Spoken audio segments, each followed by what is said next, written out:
Well, here we are again, XFM on a Saturday. Just gone 1 o'clock, Steve, if I'm very much mistaken. But we're not here as such. We're away again, gallivanting around. We've got to do the special sort of best of again. Okay. Which we did a few weeks ago. So this is the best of the last 3 weeks. Which I think is, I think it's the best 3 weeks we've ever had. But I'd like it condensed into 2 hours. Yeah. Yeah, some great music as well in there. Yeah, there'll be some great music interspersed with fine chat that you've already heard. Yeah. Except this bit. This bit's new. We've actually, out of the kindness of our heart, we've come in last week. Yeah, yeah. And we've done a few clips just because we felt a bit guilty about shooting off. Yeah. Even now, having heard this link, I'm beginning to wonder if it was worth our time. Yeah. Well, should we play a classic link? Let's play, what, from the last 3 weeks? After this is Feeder. Alright, so, here's the first bit. Yeah. Right, okay, Educating Ricky, part 2. Right. I'm committed to this treatment. Yeah. Is one of them. I've got to go for that one. Yeah? Yeah. Or the other one is the police are causing a bit of a stir. He still says it like it's the best thing he's ever come up with, which the way it is. It could be. Right, go on in. I'm committed to this treatment. Right. Do you know the saying... Is it just sayings now? Are they all sayings? This no, they're not. Okay. No, the other one isn't. Frog in your throat? The saying, there's a frog in your throat? Yeah. I assume it's when you croak a little bit. You sound like a frog. No. Right. Might seem a bit weird, this one, right? But years ago... Oh, yeah. Sorry, well, what is that clue? Committed to this treatment? It's about frogs Kermitted.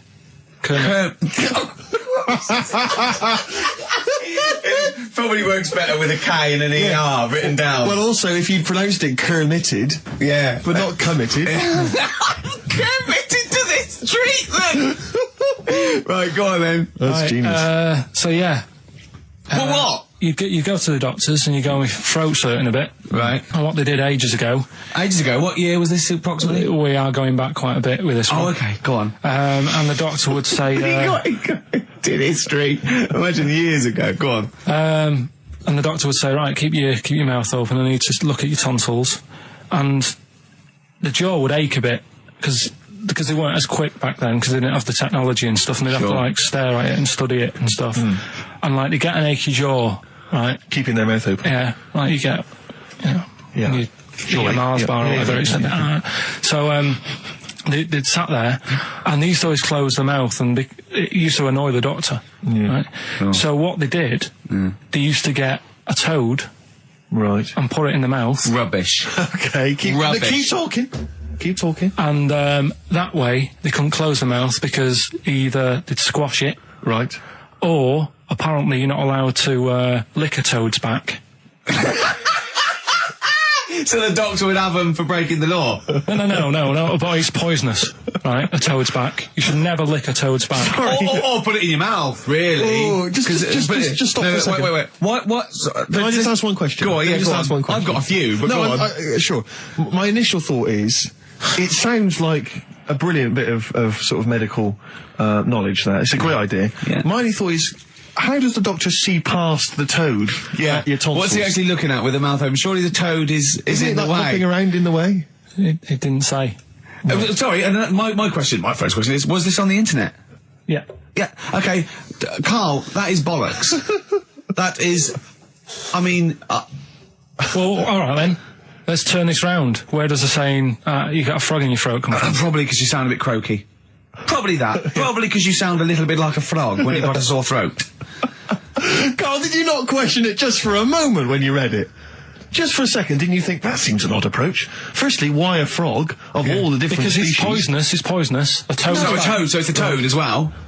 Yeah, well, it worked. I'm committed. Worked. No, I was going to change it to, have you heard the news Toad Day? But I went with the frog. Oh God! Right, so that's rubbish. So that's rubbish. Next, can I have? Let's play a tune. Let's come up with a God. Can I just say? No, just play it. Just play it. Yeah. Yo, Carl. It was my birthday. Right. Went home after working with you a couple of Saturdays ago. Right.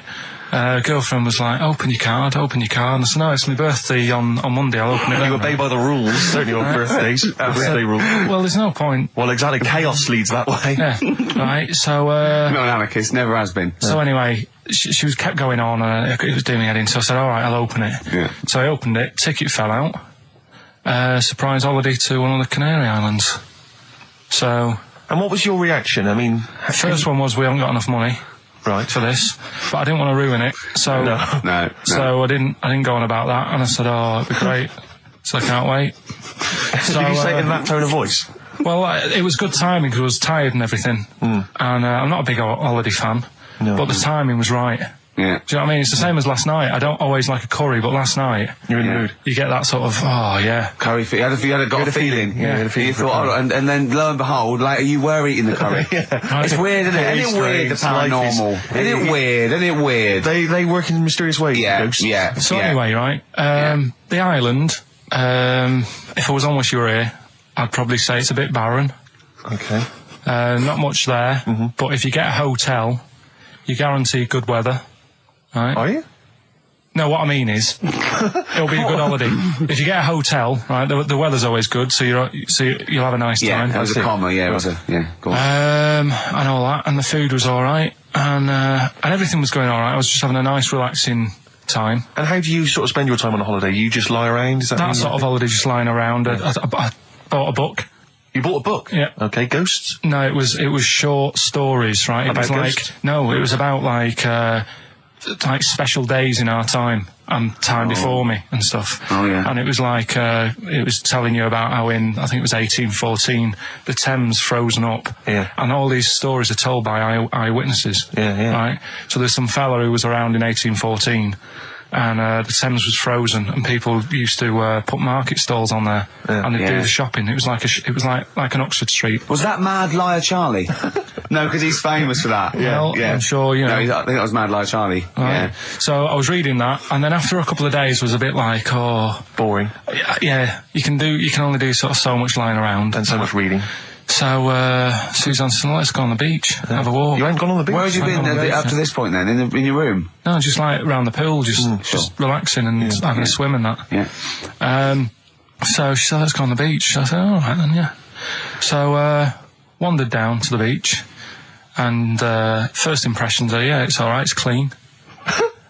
Your criteria is so basic, it's brilliant. Hotel, yes. Roof, good. Food, adequate. Beach, clean. Next. So I'm walking along, and everything's good, and there's a woman feeding fish bread, which I thought that's different.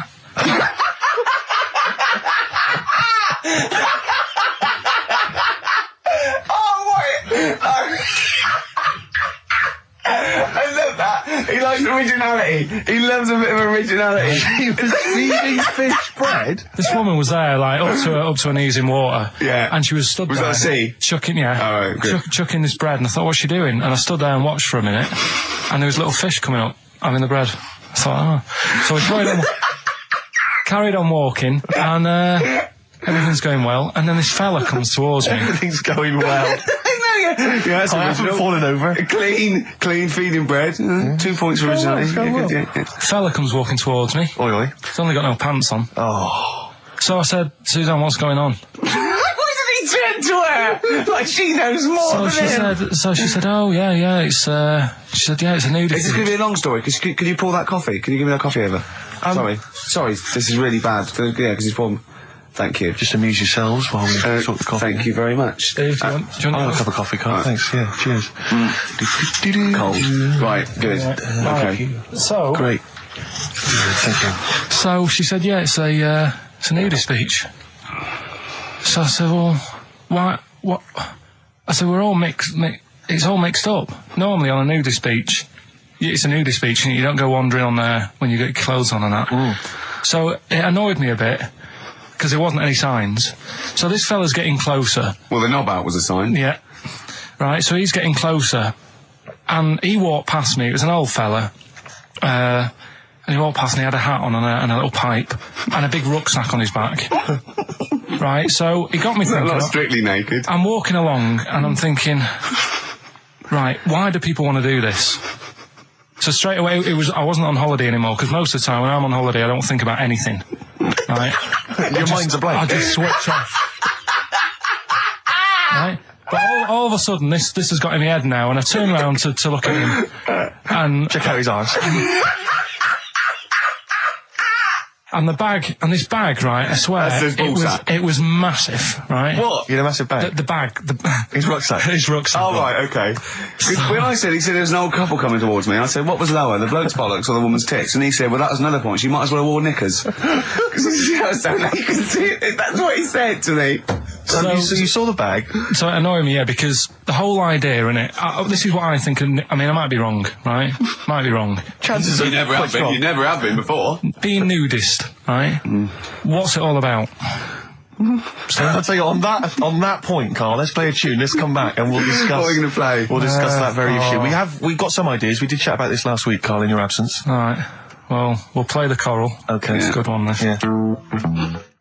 Coral, Dreaming of You, on XFM 104.9. I'm Ricky Gervais, with me Steve Merchant and Karl Pilkington. If you just joined us, Carl is walking down the beach, and a man has just passed him with his knob out. Yeah, his testicles out and his huge bag, apparently. Right. Now, we'll sum this up, you know, quick, because we did talk about it last week. You know, you did call me and tell me some of these things, and we sort of mentioned it last week, but you just want to say just give us your thoughts on nudity.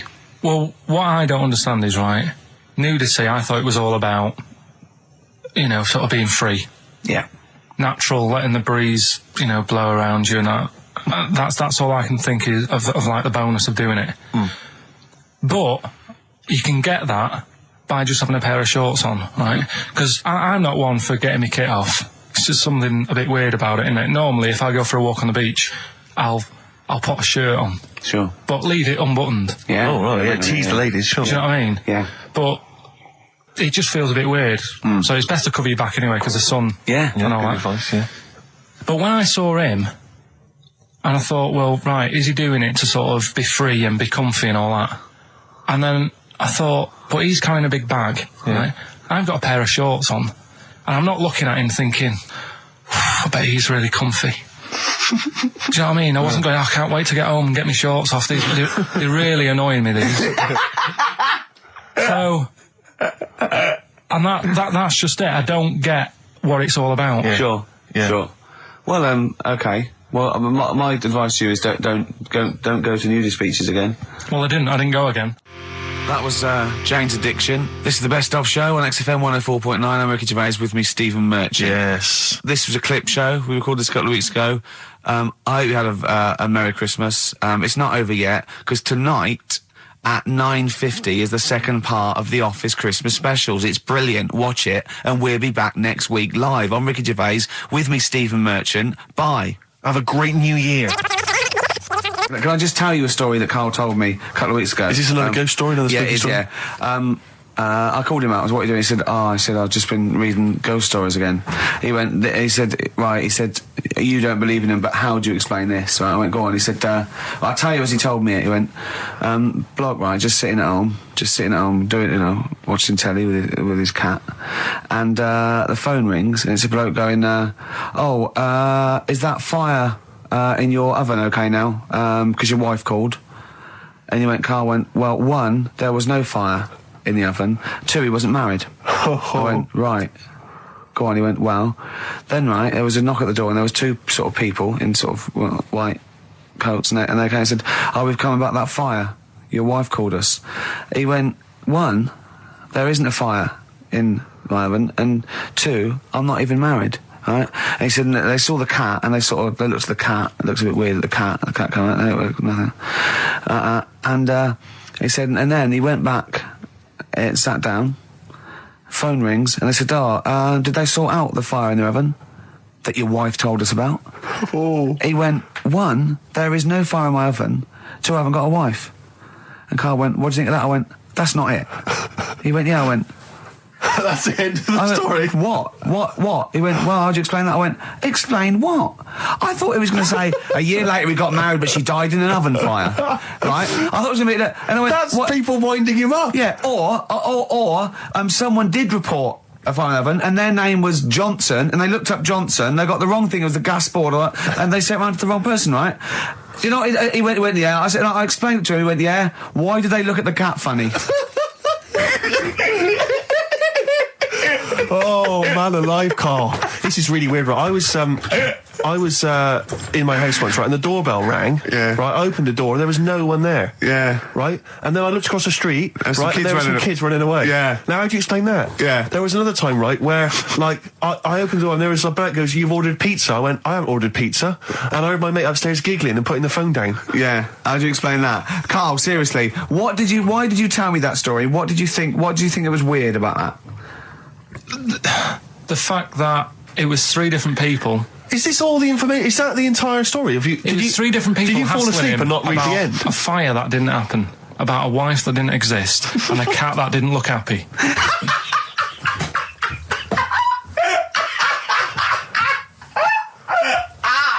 Oh, I'm gonna have a heart attack, Carl. What? I mean, why did they look at the cat funny? Because cats don't like spirits, do they? What? And the other blokes were ghosts? Yeah. Yeah, that's it. So these are kind of Beadle About type ghosts. These are ghosts who walk the earth as the undead, just winding people up slightly. That's lovely. That is lovely. Seriously, and a cat that did not look happy. But seriously, why would ghosts wander around just like winding people up? Oh, Maybe something did happen there years ago. Some fire. Some woman might have died in a house of a fire or something. Yeah. And it's sort of all happened again. Bit of a, Yeah, it's certainly a mystery. if you don't it's a mystery. I mean, I can't. What's this book you were reading? You were reading a book, which is interesting enough. It was the For Tea and Times. Oh, Carl. Yeah. Well, I don't know what to say. But we're talking about MTV, right? And I was feeling a bit nervous, wasn't I? About like, you know, the way I look. Right. And what have you. And then I watched a bit of Celebrity Big Brother and all the fuss that Mark Owen's getting. And he's not that good looking, is he?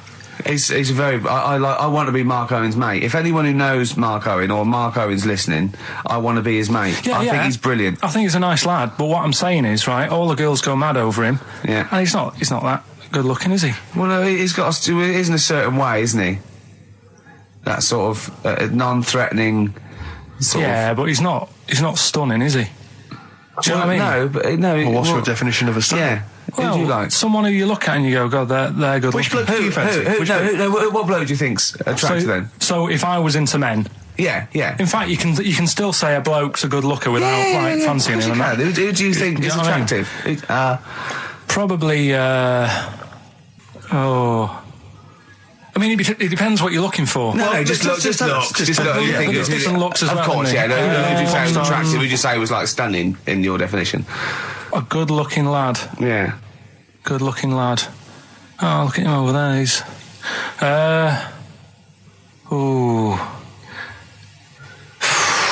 Do you find, Robbie Williams? Do you find him attractive? Boy next door. Look. No.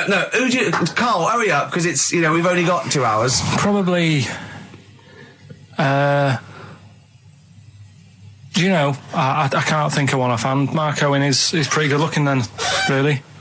There's not. Just name one bloke that you think's an attractive guy. There must be one bloke that you've either met or that you've seen in a pub Who do you think on a is poster. Attractive? Tell you what. Go on. Tell you what. Works here. Young Alex Zane. Alex! Well, we know Alex, maybe we can fix you up. Oh, I love you, Alex. You've got so much. I just like the way, the things that interest me, I remember. Things like snakes not having ears and stuff. Yes. I didn't have to read about that. No, you just learned that, yes. You saw it on the telly, didn't you? You saw it on that Ian Wright programme. Yeah. Yeah. And this is what Carl said to me. He said, it's actually, I called Carl up in the week, and Reese was with him. Reese used to be on XFM, and he took the phone, and he went, Carl's worried, I've seen that programme. He said, snakes don't have ears, right? He said, so you can creep up on them and pick them up. And he said, Carl's worried. He said, how do you ever put them down again? Because then they know you're there. I woke up the other night quite late. Worried about that. And I said to my girlfriend, I said, how do you put a snake down? And she said, what are you talking about? I said, that Ian Wright thing, this guy managed to pick up a snake. And do you know that thing where they clamp its head on a jar to get the poison out? I do now. Right? They did that, but they didn't show you how they got rid of it. And I thought, it could really get nasty, because it's obviously annoyed. like you've had his head pressed in the jar. Yeah. Right? They hate that. Now... Especially as it's in front of their mates. When you lift it off, Yeah. right, you've got hold of it. Yeah.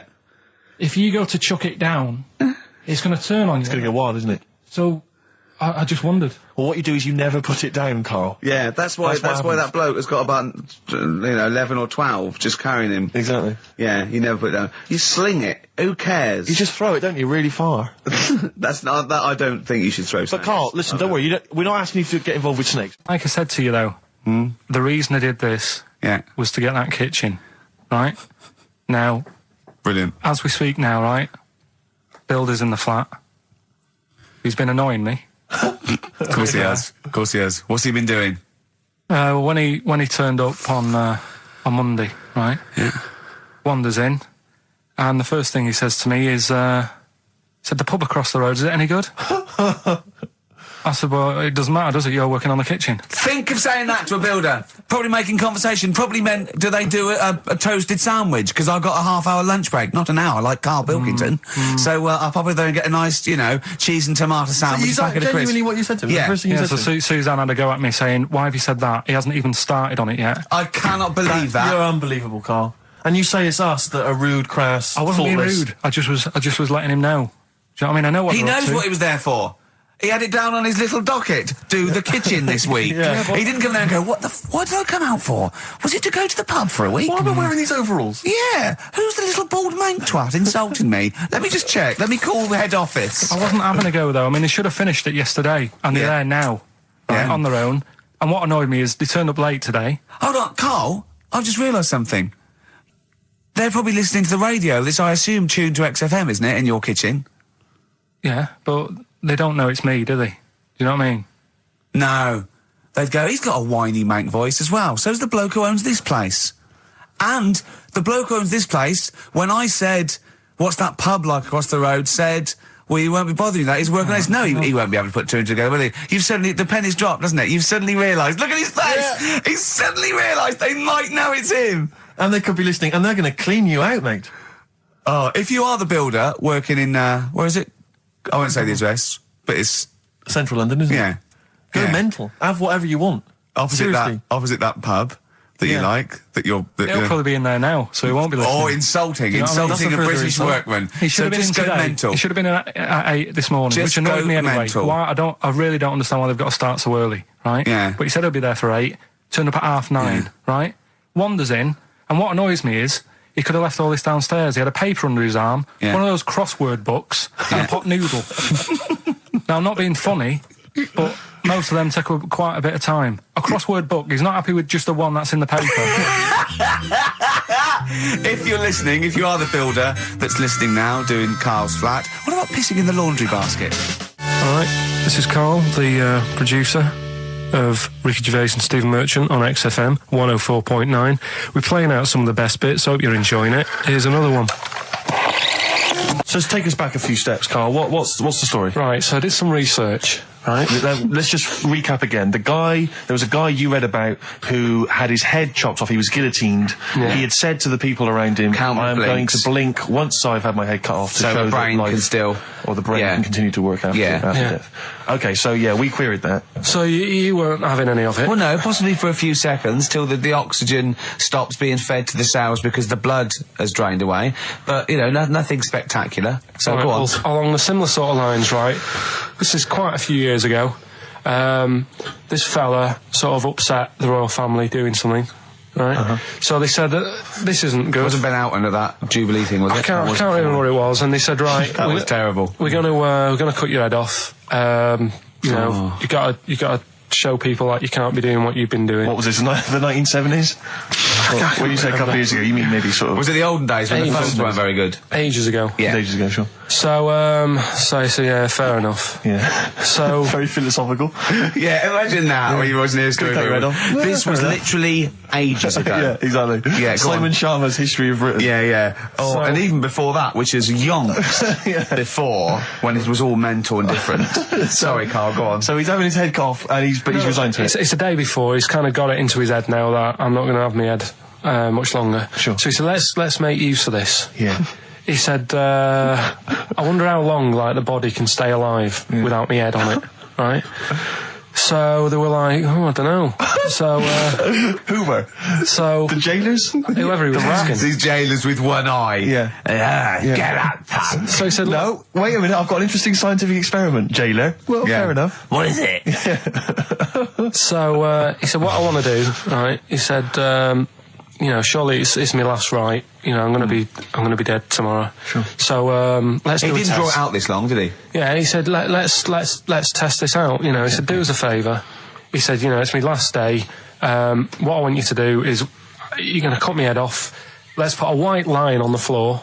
Right. And see if, because there's no point asking how far he can sort of walk without an head if there isn't a line, because you don't know what to count. Do you know what I mean? If he loses his head and he's running around all over the place, you can't really count That's that. not impressive enough, yeah. So they said, let's make a white line. Sure. Yeah. Who said this? He did or they did? I think they started to join in with him and saying, well, let's make this a... Sure. You get it, go on. So, they got Norris McWhirter down. The Guinness people. Oh, yeah. So they said, let's get this white line. Yeah. And dedication's all he needs. We'll do this tomorrow. And he said, all right, then I'll see you in the morning. I'll see you in the morning. Night, sleep tight. Bye. I love the fact that Carl knows exactly what was said. Yeah. Oh, that's beautiful. Yeah. He doesn't know the story or what order it is in or when but it he was. knows exactly what was said. But he knows the intricacies. All right then, see you in the morning. Bye. Oh, kissy. Oh, I'm not like that. Oh, you joker. Don't let the bed bugs fly. Yeah. Anyway. So he gets up. Do you want a paper tomorrow? No, I'm all right. Go on. He gets up and they say, right, today's the day and that. And he said, well, I've got used to the idea. So here's a white line for you. Got used to the idea. Go on. So they go, right, you ready then? And he said, I go on. And they cut his head off. And the body walked 32 steps without a head. Wow. 32 steps. Incredible. And that's the lesson, really. Did it get as far as it walked along the white line, did it? Yeah, it stayed along the white line, did 32 steps, and then started to stumble a bit, and it just fell over. Yeah. But, it was a test that your body can still keep alive for a little bit. Yeah. When you've lost your head. Absolute twaddle. Absolute twaddle. What do you reckon you can do then without an head?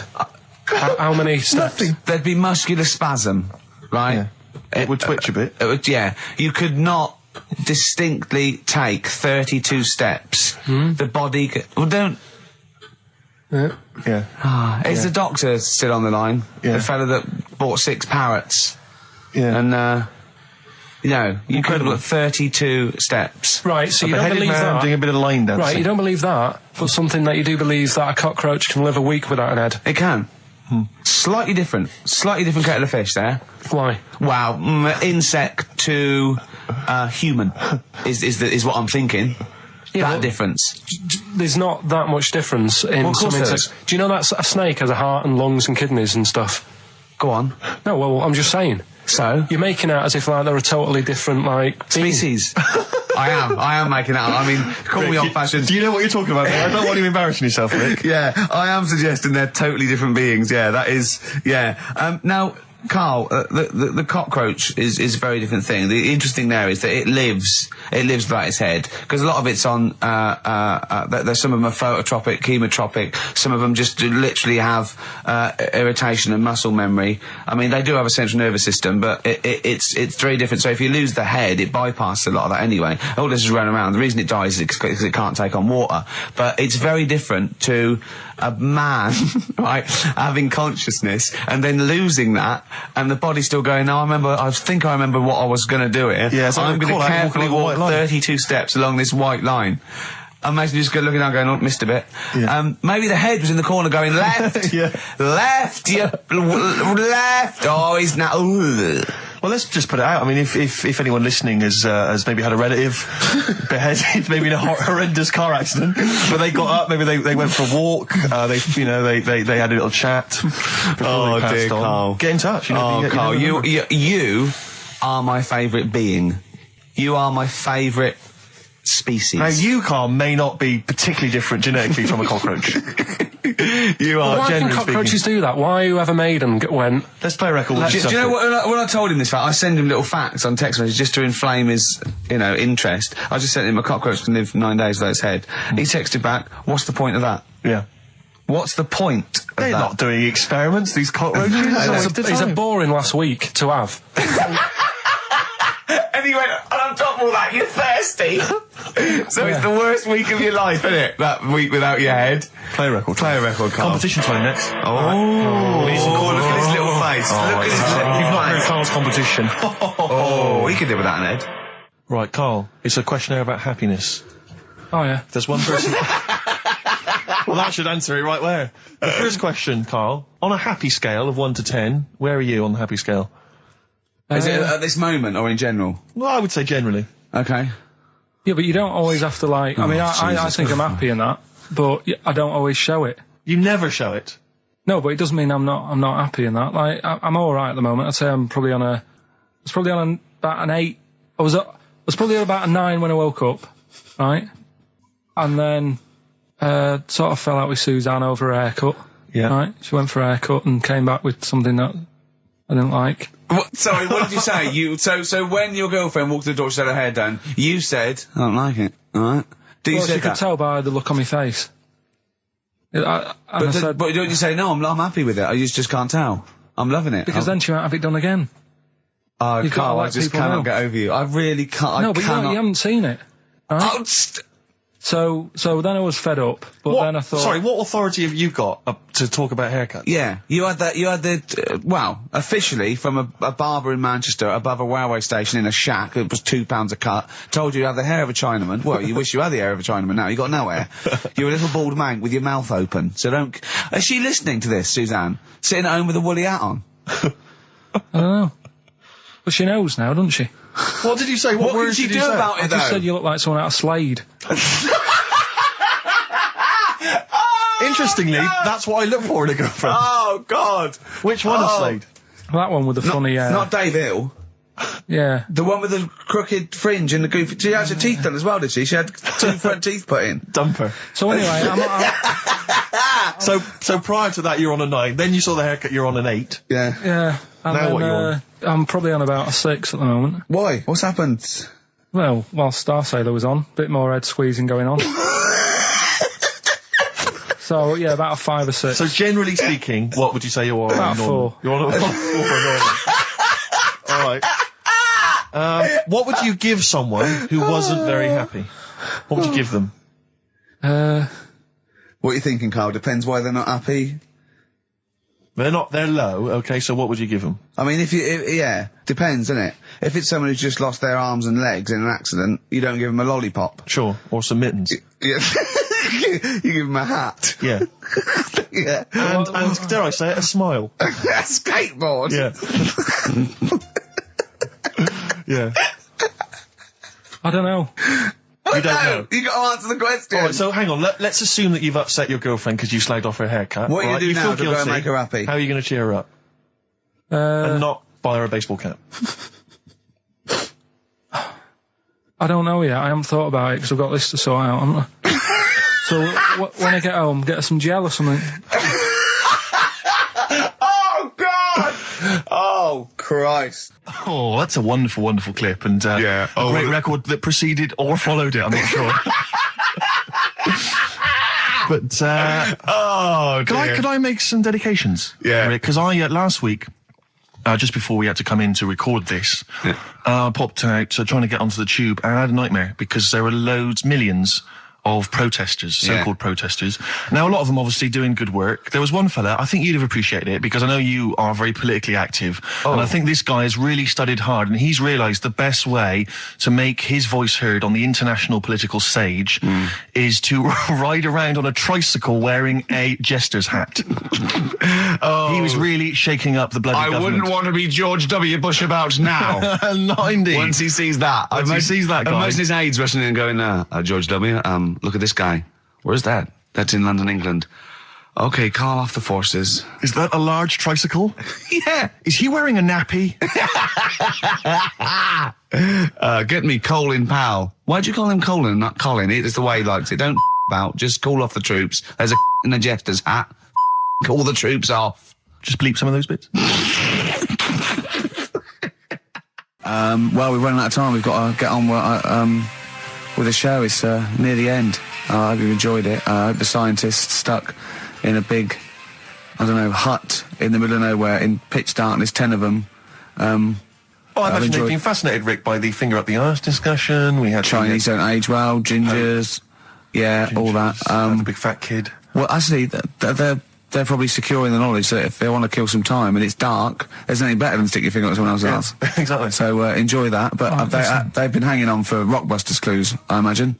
There's the answer. So give us the clue again quickly. All right, so the first one was the fella let his wife know how he got the bruise on his legs. Go on. Right, that was Courtney Love. Yeah, Courtney Love.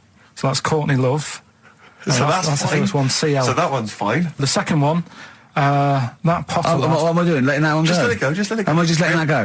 Annoyingly, we haven't got time to take issue with it, Rick. Okay. That Potter lad, he's got a lot of bottle, hasn't he? Doing all that stuff with the wizards and that. Go on. That's Brave Harry. Yeah, the Bravery, current sort of XFM band, the Brave Harry. That works as well. No, it doesn't. And the last one. No, it doesn't. No, it doesn't work. The Buddhists. It doesn't work. Won't be able to get in their temple without Doesn't these. work. Brave Harry. It doesn't work. Brave Harry. The Brave Buddhists, Harry. Buddhists won't be able to get in their temple without these. TM. That's the monk keys, right? So who got all them? The monk keys. Who got all them? Right? Which band are called the Monk Keys? The Monkeys. Oh, the Monkeys. Yeah, the Monkeys. From their classic first album, Velvet Underground and Nico, which apparently peaked at a disappointing 171 in the US charts. Think of that. And that's obviously Louis de Velvet Underground and Waiting for the Man. Yeah, great track. So we were talking, we were doing White Van Man, and we got onto genetically modified babies, but and somehow then Carl started telling a story about someone with a horse, and then he got onto, he was trying to make money selling flowers. Just do the flowers briefly. Well, hang on, I just want to recap slightly. So there was a family, and who had the horse in the family? It was... Because you lived on an estate in Manchester. The mother was a right pig, apparently. Well, I don't know whether that's relevant. You don't need to go that far. But what I'm trying to do is like make a picture for you so you understand. What did she look like? Who did she look like?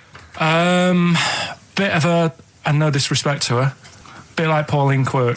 Quirky, yeah. Right? Okay, I knew you were going to say that. Yeah. I knew it was going to be Pauline. Did she have any tats? I've never got that close to it. Okay, all right. So who had the horse? Was this her son or her husband? No, her daughter.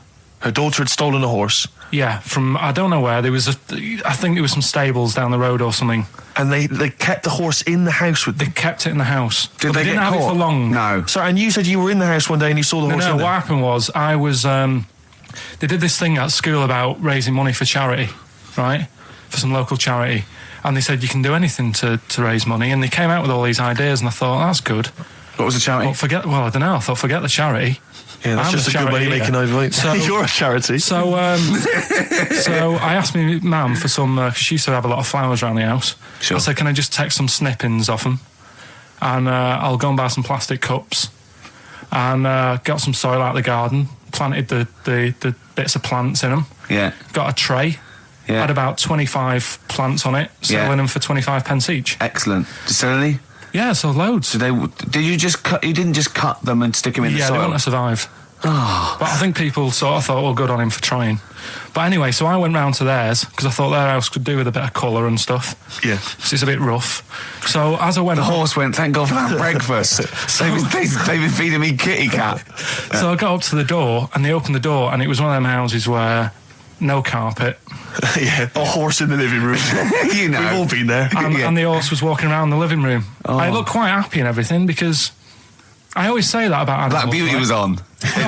Yeah. Well, think about it, right? If you were a horse, where would you rather be? In a little wooden hut with a load of hay, or in like a house with a central heating, 3-piece suite, and a telly and that? Telly and that? No, but I was saying this the other day. And an Atari. Right? I was walking through London. Commodore 64, rubbish. Exactly. Walking through London with Suzanne, right? Yeah. And you know, like homeless people always have dogs. And she said, I hope she looks after it. I said, that dog is happier than most dogs. Right. Because people always walk past and give it a pat on the head. Yeah. It's with its owner all the time. Yeah. It's out in the open. It's not locked up in a house. Yeah. It doesn't eat, but other than that... No, it does eat, though. They're always all right. So that's what I was saying. I think this horse was doing all right for itself. Do you know what I mean? Well, not many horses have got their own house. Exactly. For a start, yeah. Well, anyway, that's by the by. Yeah, so anyway, this family... It was a bit. What were we talking about? It was about cloning, genetically modified kids and all that stuff. Yeah. Right. Now, what I'm saying is, you could say, right, Steve, you could have a baby, right? And Ricky could see it and say, God, I want one that looks like that. Yeah. right? It could happen, Rick. So come on, work with him. So you take it to the doctors, and I don't know what they do. They inject it with something or whatever. Yep, that's how it's done. Yeah. And get a little baby, and there it is. It looks the same. Now the thing is, you separate. You both go off and do your own things. Yep. Right. Now, you look at Stephen. You look after your baby. Yeah. You treat it well. You give it good food and I'm a good dad. all the vitamins and stuff. Yeah. Ricky just gives it cheese. Right. So then it changes its looks. It goes a bit fat. You know, it gets tired easily and that sort of thing. Now, when this family, why am I just feeding a baby cheese? right? This family who had a horse in their house. Yeah. They had a little baby, and my mum went round and said, "You're not going to believe this, but it's a beautiful looking baby," right? Yeah. And I was like, well, you know. And the weird thing is, it was a good-looking kid. But as time went on, they didn't really look after it. And I'm not saying, like, abusing it, but it used to run around. It used to play out till, like, 10 at night. Yeah. It used to chase cars. Right. It was a bit... Did it have hooves? No. Chase cars. Right. What sort of kid chases cars? Oh, God. No. Was it called Rover? Did it catch stick? It's Liam, it was called, right? Right. Now, the weird thing is, it was a good-looking kid, but as time went on, and all that, like, not eating properly and its hair was all patchy... It's not Liam Gallagher, is it? and chasing cars and that, and it became an ugly kid. It's definitely Liam Gallagher. And that's what I'm saying, right? You can clone all you like, but at the end of the day, it's how you brought up. Brilliant. Wow. Life. Wow. That was a hell of a point. Oh, God. But am I right? Oh, you're always right, Carl. XFM 104.9. Lovely, that one. Now, again, I broke the rules in the week. I met up with Carl. I had lunch with him. And we were chatting and having a cup of tea. And it got onto one of Carl's favourite programmes was the Tales of the Unexpected. Ah, of course. And all I can think is that he's probably the only person in Britain where they were unexpected. I mean, to him, when that twist came in, he'd go, gee, I can't... Yeah. Oh, God. Can't believe so it was the tree that did it. I mean, he was probably the only... And we were telling all these stories of horror, and he liked horror stories. And I told him this story. And I don't know if this had come across the way, but I told him this story. It was a short. It was a horror short. This was a film you saw, was it? Yeah, yeah. And what it was, it started off just there'd been a car crash. You see, it's a horrendous wreck. And you saw it from the point of view of the person in the car. And he was calling for his mate, and he was going, Dave... And he sort of looked over and saw a body without a head that had been thrown. He goes, "Oh no, Dave!" And then into the field of view came Dave, his mate, and looked at him with a look of horror. And then it sort of went black, and you realised that he was just a head, and it had been his body. Oh wow! Right? Yeah. And I said, then it came up at the end at the executions in the French Revolution. People experience consciousness for and he went, oh. No, he said, it wouldn't be for that long. And then he went, if it was a chicken, it would work. Imagine remaking that film, but it's two chickens in horrendous car crash. Their own fault for driving. It would work. No, he wasn't having that. Yeah. No, it was too long. I think he said, how long was this film? I went, 5 minutes. He went, no. It would work if it was a chicken. I like the way that Carly was something like when you relate an incident like that, he's appalled and offended and annoyed by the people that made it, even though he's never seen it. Oh, he's annoyed. Yeah. Do you have a favourite Tales of the Unexpected, one that you remember particularly that shook you up? Yeah, we were talking about the one on where there's some woman in prison. Have you seen that one? I can't remember them all. Right. This woman's in prison. Yeah. And she gets a bit friendly with the guy who takes the dead bodies out. Right. And he said, I can get you out of here. He said, what you've got to do, right? You've got to, at midnight... When you hear the bell toll, that means there's been a dead body. Yeah, there's been a dead body. So what you've got to do is go into, like, the place where all the dead bodies are, get in the first coffin on the right, and then I'll come along and carry you out, and you can run away and escape, right? So she goes, yeah, all right, then. So she hears the bell go. I'll bury you, right? And then I'll come back later and dig you up. Right. Yeah, but that's the point. It doesn't matter. It does matter. Trust me, Carl, it really matters. Listen, I don't know if I'm going to ruin this for people at home. Yeah. Can I just skip to the end? I would imagine that she gets buried and he doesn't come back, and she has to get buried alive. Better than that. So she gets in the coffin, and she's lying there for ages. She's buried. She can feel a bit of movement going on, so she's obviously, being carried somewhere, so she's thinking, this is it, I'm getting out. And she's lying there for ages and thinking, why isn't someone coming and lifting the lid off this? Do you know what I mean? Letting me get out. So she's really bored. She gets a lighter out, right? Lights it to have a look at who she's lying on. It's only the fella who said he'd help escape. Oh. How bad is that? That is... How bad is that? So it is quite important that she's buried alive then, isn't it? In retrospect, you realise that the jeopardy is that she is buried alive and can't get out. Yeah. It makes it so much worse, doesn't it, than just like lying in the morgue and going, actually, I'm getting out of here. Yeah. This isn't going to work. Look at Carl's face. Having told that, he's so pleased. His face is lit up. He's beaming like a child. Have you seen any? Is that your favourite horror thing ever? This is XFM 104.9. I'm Ricky Gervais with me, Stephen Merchant. You're listening to the best of, basically, Karl Pilkington.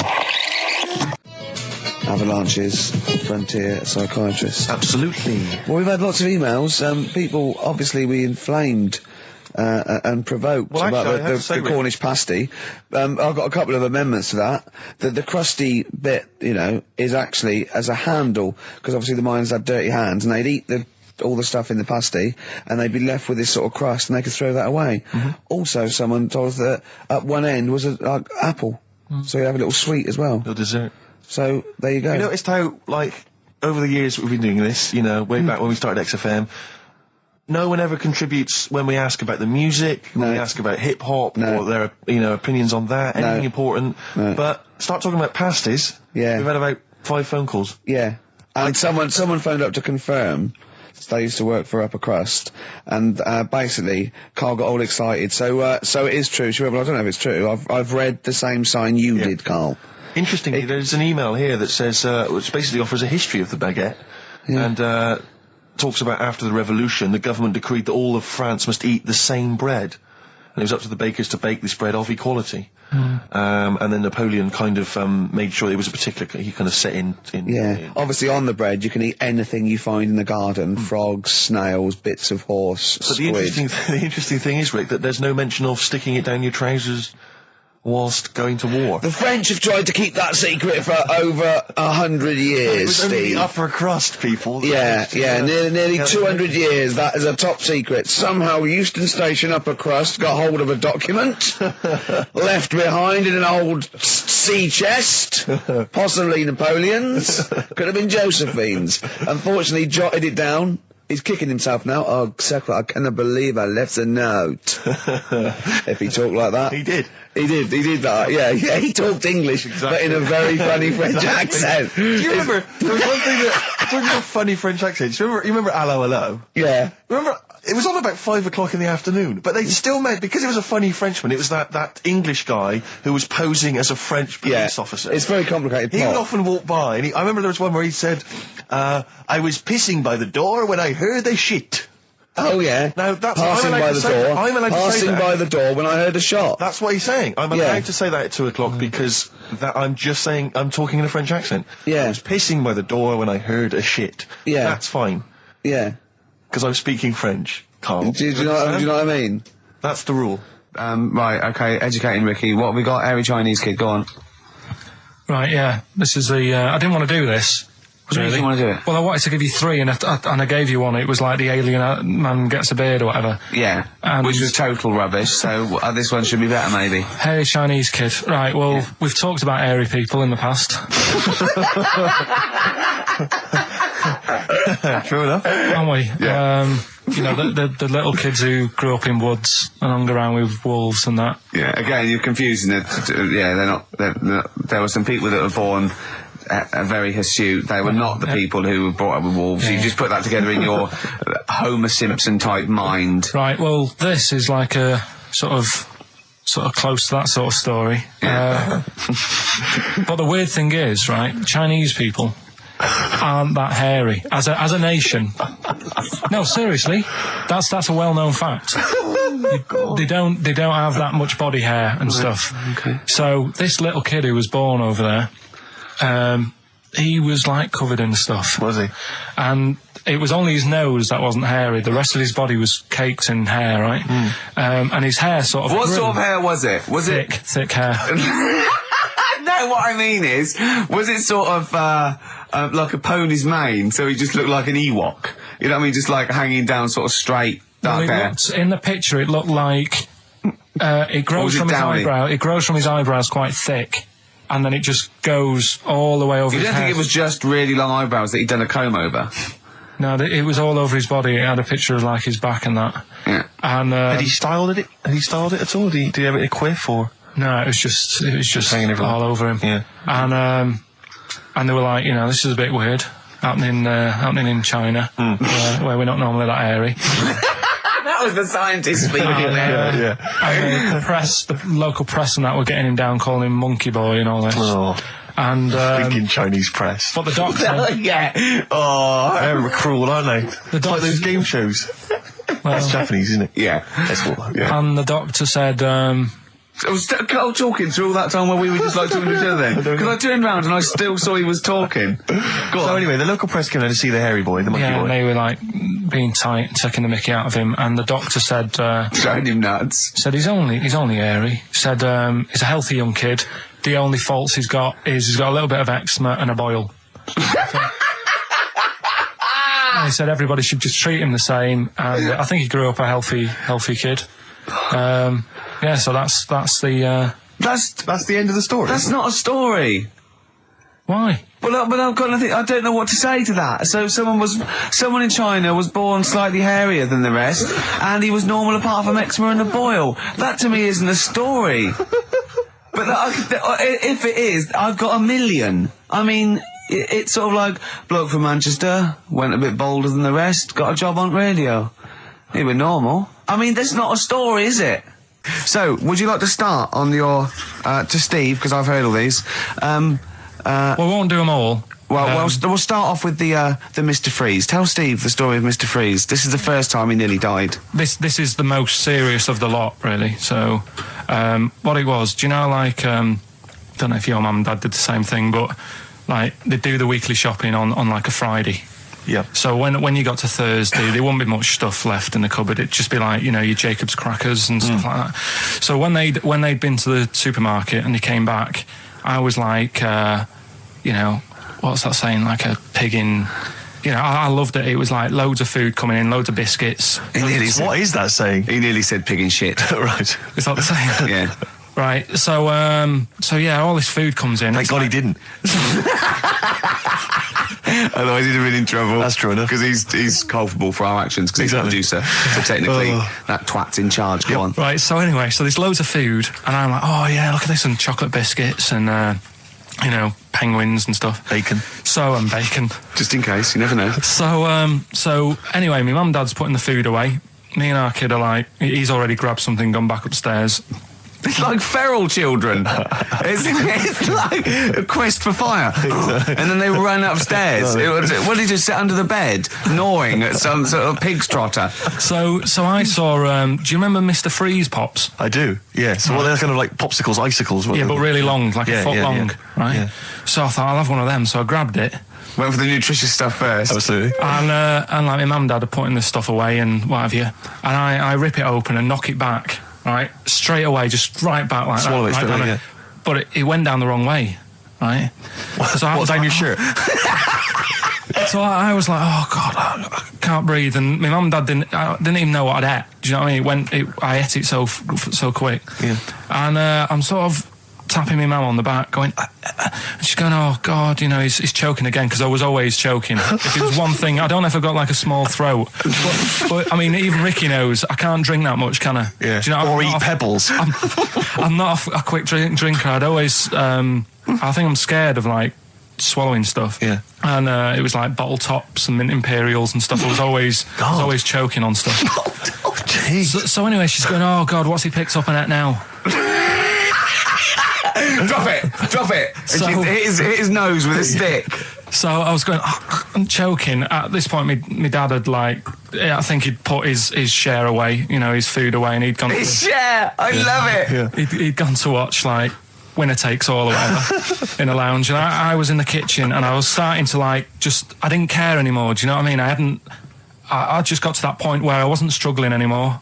You just thought, I'm done. I just was like falling to the ground. And my mum's going, you know, get in here, I think it's serious.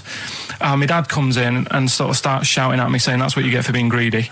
He didn't even know what I'd eaten. Well, it was the moment to teach you a lesson, certainly. So he's there like that, and my mum's going, oh, look at him, and my lips were going purple, and my eyes were rolling into the back of my head. You look like Marilyn Manson. And so anyway, she grabbed me from behind and did that fireman thing. The Heimlich manoeuvre. Yeah. And, you know, winded me. And it came up, and I was all right. What, the whole popsicle came flying back out? You see, that's what I don't understand. Because there was nothing there. No, just a little bit. No, it swells up, doesn't it? Because it irritated it. So it went down your sort of like your epiglottis. It went down the wrong way, like it went into your air canal instead of your throat, and it sort of spasms, and that's the fear. You just got to calm it down and relax. So in time, I would have been all right. Yeah, anyway. you don't. Well, no, you might have. So that's so that's hang on. one. But the weird thing is, like for 3 days after that, I felt like a sort of special person. I went to school. I'm saying nothing. I did full days. A special needs person. Yeah. I went to school the next 3 days after that. I didn't wag it or anything. I did full days. I love that. 3 days, turn over. Yeah, exactly. After 3 days, you thought, screw it. Yeah, did a quick history exam. Yeah. Right, next one. Weird. That's popsicle. That's popsicle hell. We'll call that. So 3 stories. Don't rub it too hard. You'll get a rasher. Enough is anus. And we'll have that one then. That one. Yeah. Right, well, do you believe in palm reading and stuff? No. Yes.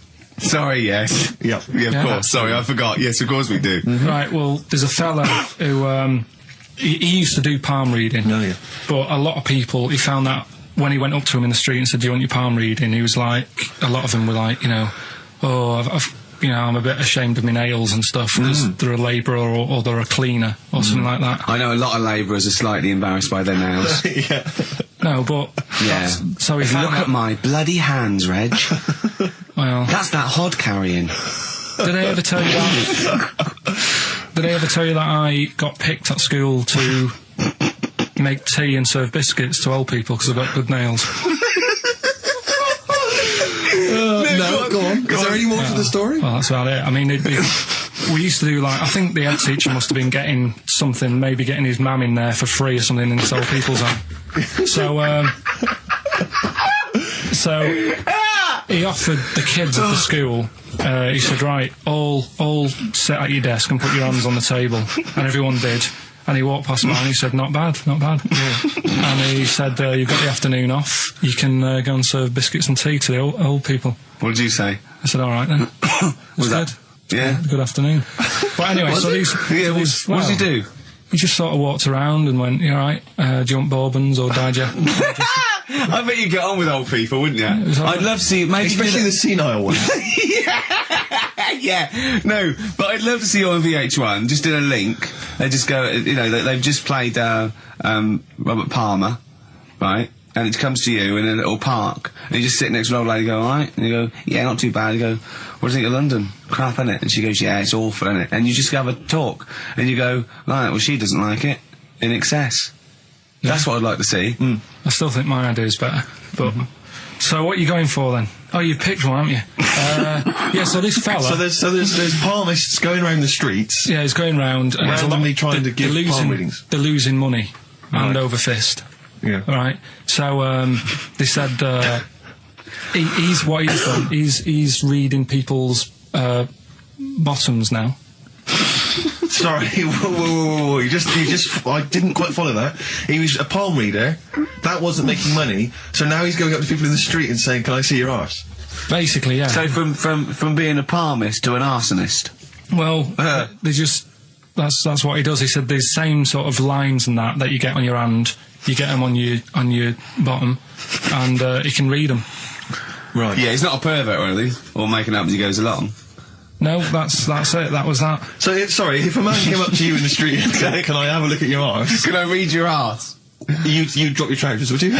No. If he went up to him and he said, "Oh, I'd rather you didn't, because I'm a labourer. I've got bad fingernails." No, that's why I've seen. That's what a lot of labourers, they're showing their cleavage. You think, but actually they're having their arse raised. Absolutely. That's what a lot of. That's what it is. And then So is that the end of the story? Yeah. But then because... That's it. Educating Ricky is there's a bloke who reads arses. No, You're then, a mentalist. What are you talking about? Educating Ricky, will we carry on? Yeah.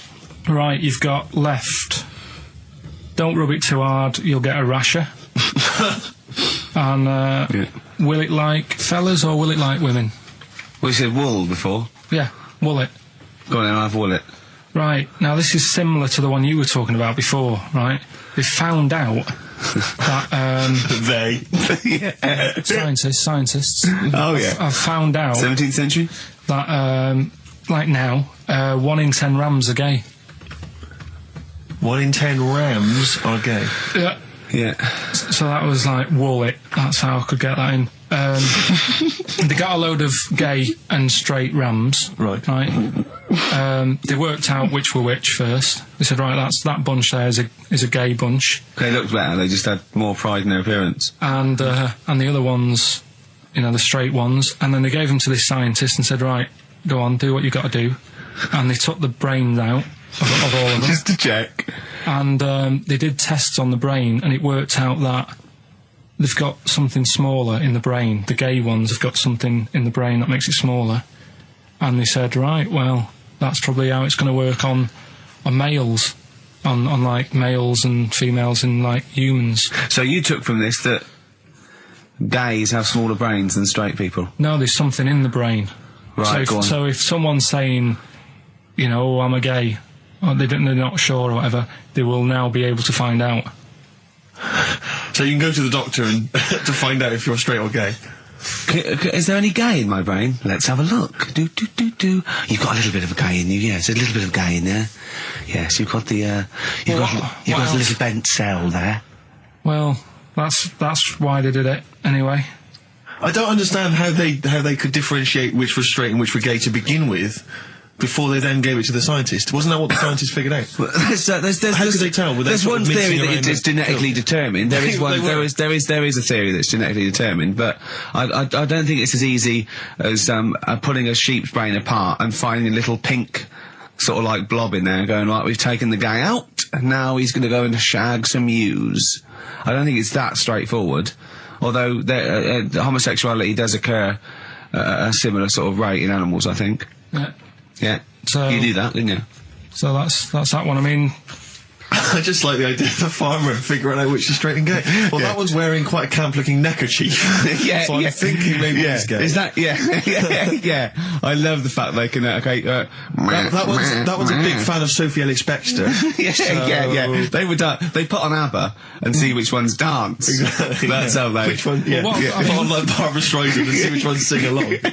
It is rubbish. What did I find? Did you just say that is rubbish? No. Then here's a good one. Go on then. Right, in Dubai, this woman went to Dubai for a holiday, and she was over there, and apparently in the markets they sell lizards. Oh, go on. Right, just like for people to buy.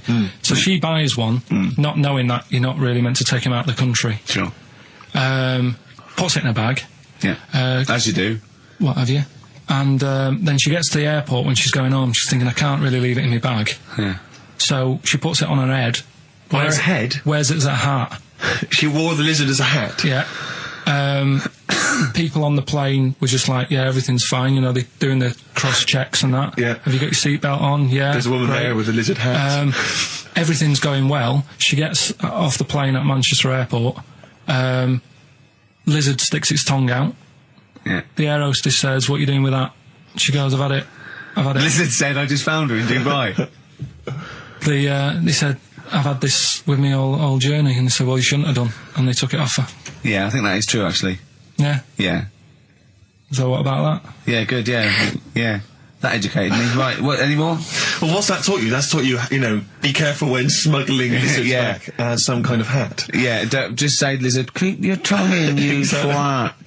Not at the customs officer. Yeah. Last one. Yeah. Don't rub it too hard, you'll get a rash out. It's been a mess today, hasn't it? What do you mean it's been a mess? It's been a mess. What has?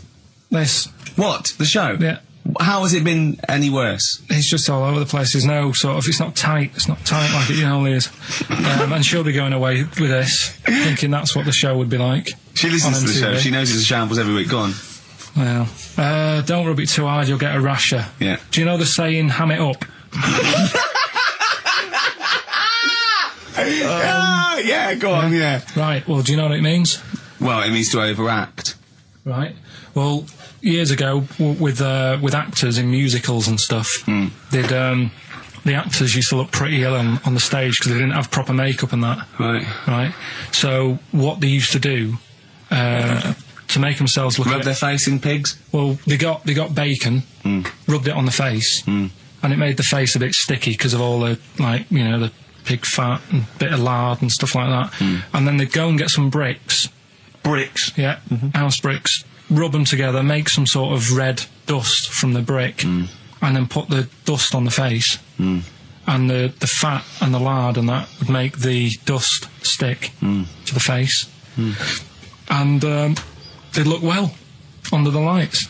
And that's where they're They'd smell great as well. Yeah, well... Lovely, everyone likes the smell of bacon. No, but... So that's the old... ham it up, that's where like it that comes from. If it's true, I've got no reason to think that it's not. So that's your third Educating Ricky today. So, what have you learned? Nothing. Absolutely sod all. You've got your hamming it up. Yeah. Rams are gay. They know which ones are gay now. Now! And, At last, thank God. The fella who can hand read, an arse. If you missed the rest of the show, what are you going to make of that? If you've just tuned in. You are a maniac, Carl. And you've had your screen test. I reckon we'll be seeing you on MTV or VH1 in the near future. Which one are we doing? No, do the Bughead one. Right, well, the Bughead one. Well, we've talked a lot about animals and that, haven't we, without heads. Surprisingly, we have.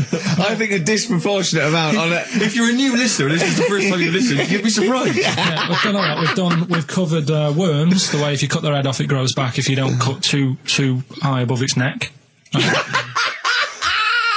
We've covered the chicken, the fella who blinked. Yeah, I can't go into it again. Right, let's not go into it again. We've had the chicken with no head that lived for 8 months. Yeah. And we've had the cockroaches living for a week without an egg. Right, okay. Well, it's a bit more on the cockroach front, really. Right. They've found, right, that if you get a cockroach and you cut its head off, right, and then you find a cockroach that's still got its head, but it hasn't got any legs. Right. Right, it's not over for both of them, right? Because what you can do, you get the one that's got the legs, right, with no head, sort of running around. Get the one with the head, sit it on top of it, right. Get a little tube, okay, so that the fluids. So is this Aunt is go out of the room? Let him finish. This is like Blue Peter. Let him finish. You can get this for Christmas. Right, you get a little tube. You sit that on top, so the bodily fluids are still running between the two. Right. The head of the one on the top will control the feet of the one on the bottom. Okay. What about that? Good. And will it continue to live? Yeah. Okay, you don't know that for sure, do you? That was just a question out of the blue he wasn't expecting. Well, what do you think of that? Good, yeah, it's great. Yeah, just a primitive nervous system that can, yeah. Did you expect us to be more impressed and excited by that? Did you fall off your chair when you read that? Did you literally topple off? Going, did you think you were going to be the Frankenstein of the insect world? Yeah. No, I just was thinking if they can do that, with them, can they do it with humans? Because I also did a bit of research on. Did you come to the sort of conclusion that apart from the moral aspect of it, that the human was probably more complicated than? Yeah, but do you know what I mean? Things move on, don't they? Do you know what I mean? Science, Rick. I had Binatone as a kid. Now they've got PlayStation 2, and the difference in 10 years They is have amazing. found that if you lose your head, a cockroach can live normally on your body, but not the other way around. Your head on it cannot control its legs because it's too complicated for your brain. Well, so, yeah. Right. So listen, right? Okay. So, last Educating Ricky of the year. Oh, Christ. What a cat toast. Yeah, let's do that then. Right. Victoria Plum. There's this woman, right? Yeah. This woman, she's reading Guinness Book of Records. Yeah. And she's flicking through, and she notices that there's a world record for a cat, right, with 27 toes, right? So she reads it and she thinks, well, that's not right, because her cat's got 28. What do you mean a cat's got 28? A cat's got 28 toes. So she was like, well, hang on a minute, mine should be in there. So there was I missed the very beginning of this. She's looking to the Guinness Book of Records. A woman was looking to the Guinness Book of Records. The woman with the cat with 28 toes looking through, and it said the record for the cat's toes was 27. She thought, hold on a minute, Ross McWhirter. My cat's got one more than that cat, so go on. Anyway, so she said, the person doing the interview with her said, is it happy? And she said, yeah, it's great, and it's really good in the snow. Right. It gets through a lot of nail varnish. Well, that's what it said, right? It said it's really good in the snow. So, I just was thinking, that's it, really. That's not it. That's the end of that story. Right, Carl, sorry, go on. Another war fact. So you're saying it's rubbish, but look, you love that. Yeah. Right? Yeah, second you're one, absolutely right. The first bomb that was dropped on Berlin, it didn't kill a person, but it killed an elephant. I think that's true. That is true. Right. Yeah. Okay. Right? And the last one. Is that all you know about that? See, that's interesting, isn't it? But that's enough. But no, it's not though. Because listen, most people want to go, what was the elephant doing there? Did it land in a zoo? Was it a pet? Was it a lost elephant? Did they aim at the elephant? How did it kill it? Did was it Hitler's favourite elephant? yeah. Was it Hitler's favourite elephant? Did it then have one ball? Yeah. I mean, these are the things, why didn't he catch it with his trunk? Did it have an effect on German morale? Yeah. Yeah. Oh, that elephant is kaput! Oh, Jumbo! I don't want to fight anymore. What do you think of that then? Yeah. We've got one more bit left. Brilliant. One more fact. The French, right, when they were at war, David Sharma, I just imagine him just introduced it. I think amazing. Which war was this? it was still the World War... One or two. Go on, it's 50-50, go on. yeah. Right, World War II, what the French did, everyone needs a code. Everyone needs a code. Yep. A code when you're in the army. This is a Disney song. Right? And, you know, to sort of give the go-ahead if you want to go into battle and stuff. Okay. Right? So, everyone needs a code. But the weird thing is... Right, the weird thing is... Do you know what theirs was? Go on. Do you? Yeah, I know what it is. So what was the French code? For what? To sort of say, right, yeah, go on. But they had more than one. on this day. But I don't know what day it is. On this day. Oh, it's like saying, what am I thinking of? What was the battle? What was the... Okay, so, all right. What... Look at him, he's genuinely confused that I've asked this question. Right. It was... No. If you ask me a question, ask me the question correctly. What was the code for battle during what battle? World War II. No, that's not a battle. That's a war. Yeah, it was in a war, yeah. I don't know what to do. He confuses people. Oh. All right. Okay. What was it, Carl? What was the? Yeah. Code? What are you French thinking code? of? Right. John's got a moustache. What are you talking my about? lungs are gonna burst. That was a code that the French used. You know, like, I mean, I just think it's a bit daft, right? Because you could come up with that by mistake. yeah. Two French blokes talking in the trenches, and they see a major walk past, and they go, "Oh, look, John's got a moustache," and they all go and go, "No, I was just talking. What are you talking about?" Well, the way I don't think that's a good code. I'm not. I don't believe it is the code.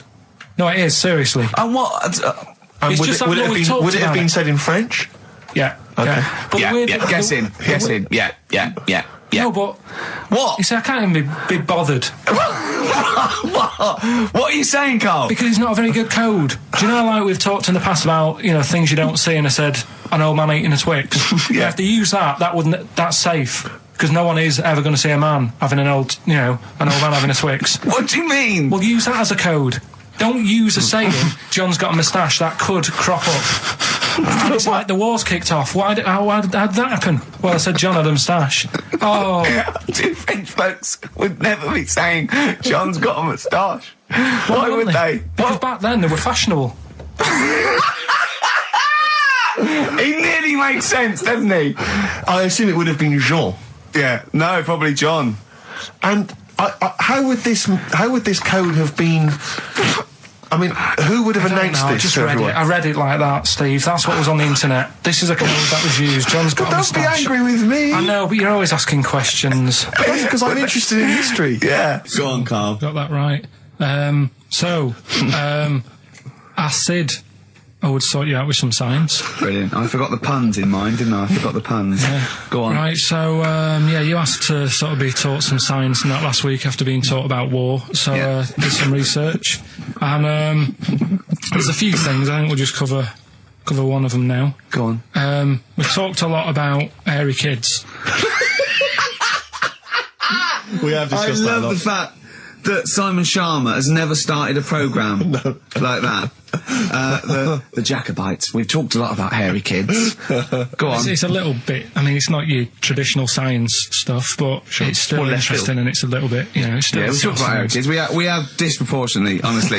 I think this show's talked about hairy kids more than any other radio show. Well, it's one that. Sorry, I noticed both of you there dropped the H or the H or however. I had to. So airy kids, hairy, hairy children, not sort of airy, kind of lightheaded or. Yeah. Well, there was the case of the one who lived in China. Yeah. And which was weird for two reasons, wasn't it? Yeah. Well, go on. One was like he was covered in hair.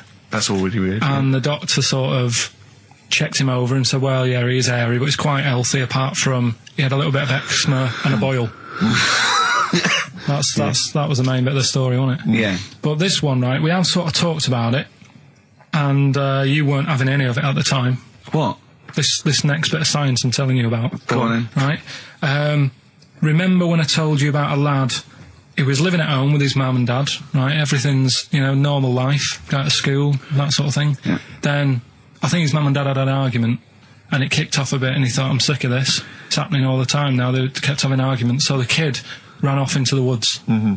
Oh. Yeah. Right? God. Now, he left, he went and ran in the woods, and he ended up living with some monkeys. Right. Right? And he thought, this isn't a bad life, there's no arguments going on. Sure. He was getting on with them. And the weird thing bananas. is, this is where the science bit comes in. Oh, sure. He grew a load of hair on his body. That's not true. It's not true. It is true. It's an acquired characteristic. I bet someone will back me up on this. But no, you can't. You can't grow hair like that. You might get a little bit more down here. They might, the erectile tissue might, they won't fall out as much. That would, but you don't actually grow a big mane if you're cold and you're a human. Well, he did. This lad did.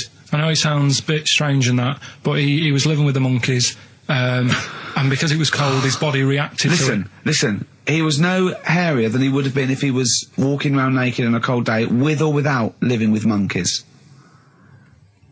The fact that he was living with monkeys makes no difference. No, I know, but I'm trying to get, picture it in your head what it's like. Although Mickey Dolenz was always pretty hairy. Right? So he was living with them, and he went into town or something one day to get some food, and the people there were like, hang on a minute, that isn't a monkey. He went in naked. No, he was there covered in hair. Yeah, but naked, but covered in hair. So it was decent. It was. Yeah. But they that was the weird thing. They thought it was a monkey in the shop. And then so presumably he had a big long beard as well because he couldn't shave, could he? No, he was just covered. He looked like a monkey. And they were happy to serve the monkey, were they? There's a monkey. How did he walk? How did he walk, Carl? Did he walk upright or whistling along? The picture that I saw on the internet, he was on all fours, but I don't know if that's when he was running away after they'd sort of, realised he was a kid. But this was a picture. So he was a kid as well. He wasn't even like an adult with the beard. No, he was a kid. Brilliant. And the beard kicked in a little bit. So listen, so the people caught him. You're an idiot. The people caught him, shaved him, right? Got it all off, didn't grow back again. Right. You're an idiot. Well, like I say, people will have heard this story or read about it. You're an idiot. And they'll email in. They don't let me down. And they'll agree that you're an idiot. No, they'll have seen the story. You're an idiot. So that's a little bit of science.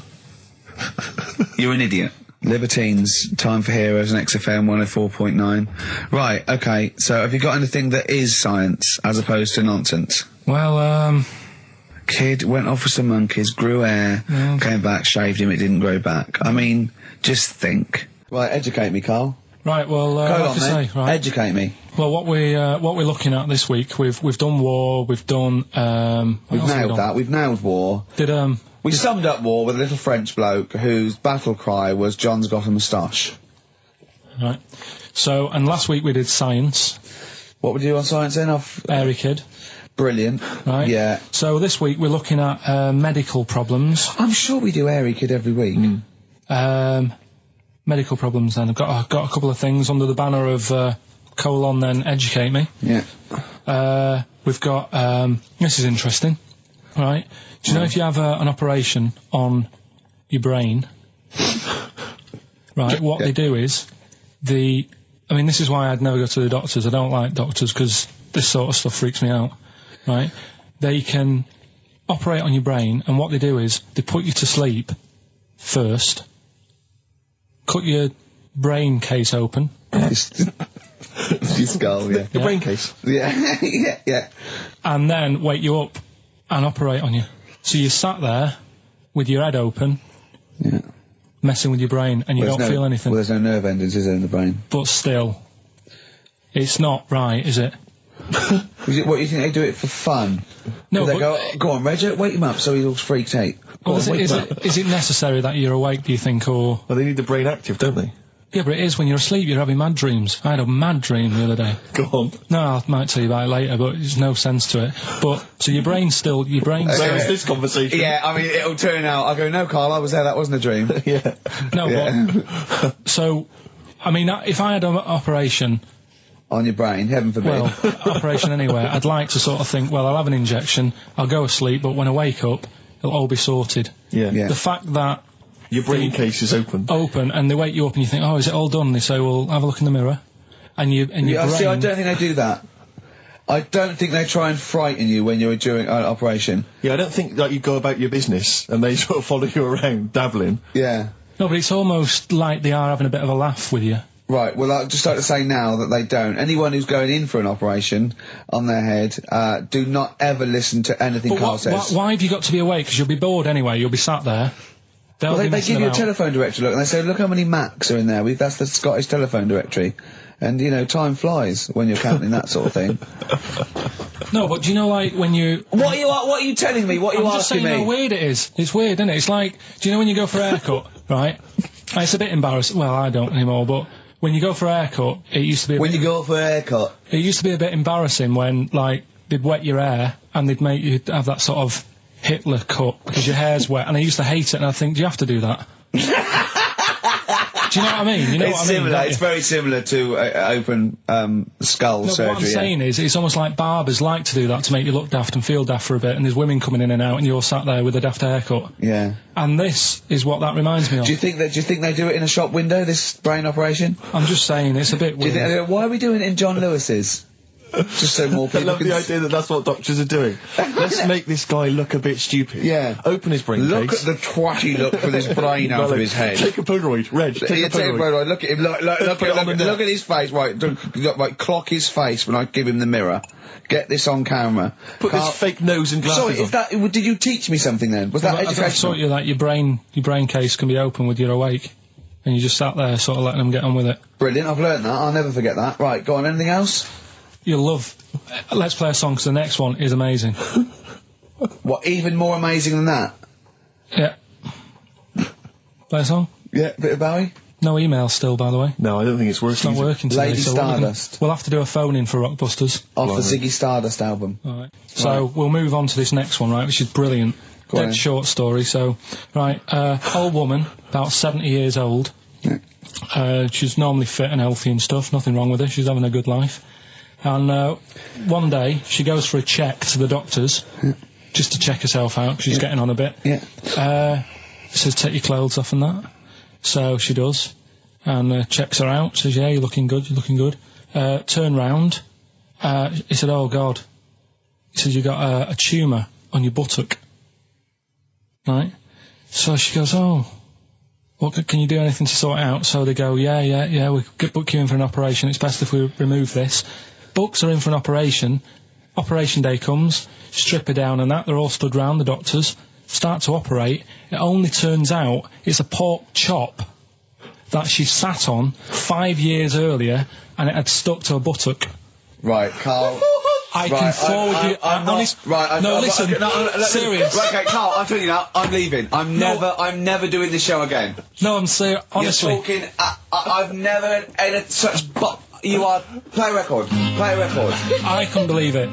What do you mean you can't believe it? Stop the record. Stop the record. Stop the record. Right, okay. Right, what do you mean you couldn't believe it? No, when I read it, I said, I've got to tell Ricky This woman had a pork chop stuck to her arse for 5 years, you mental case.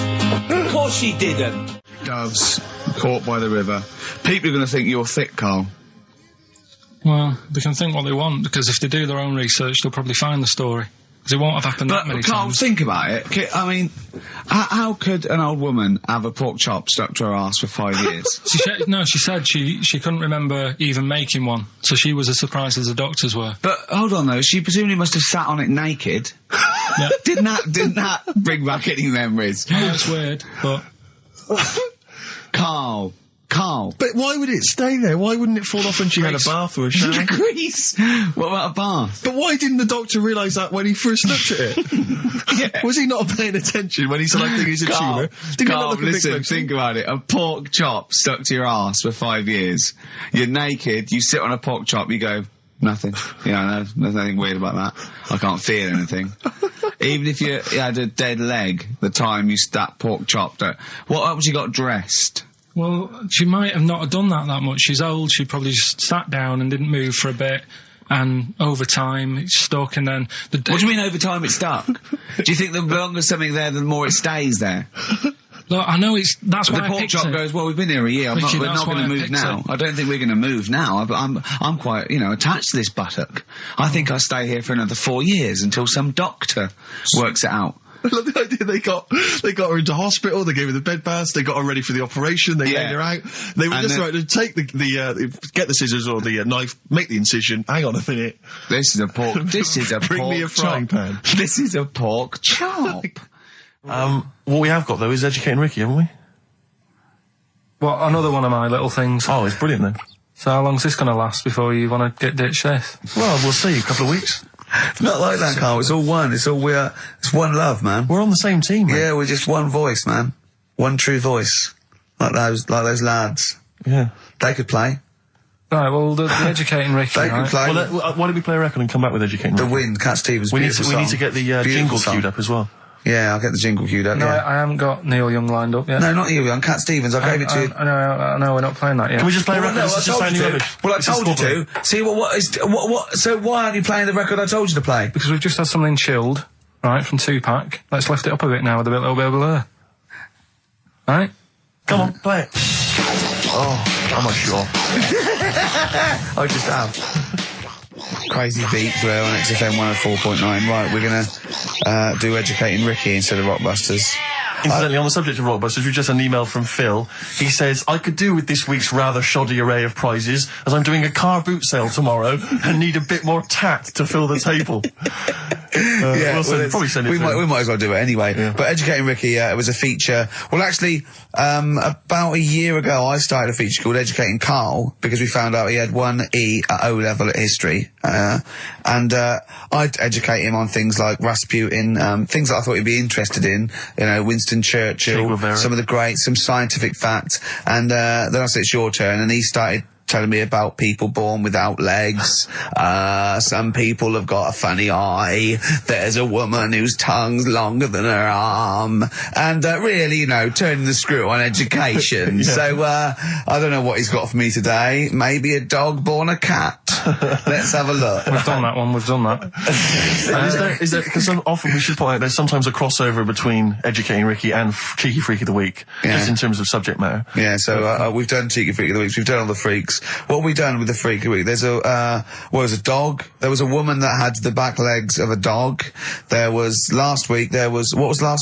It was the girl who was born with 4 eyes, 2 mouths and 3 legs. Sure. You weren't that impressed, so I thought we've got to that and it's not impressing you.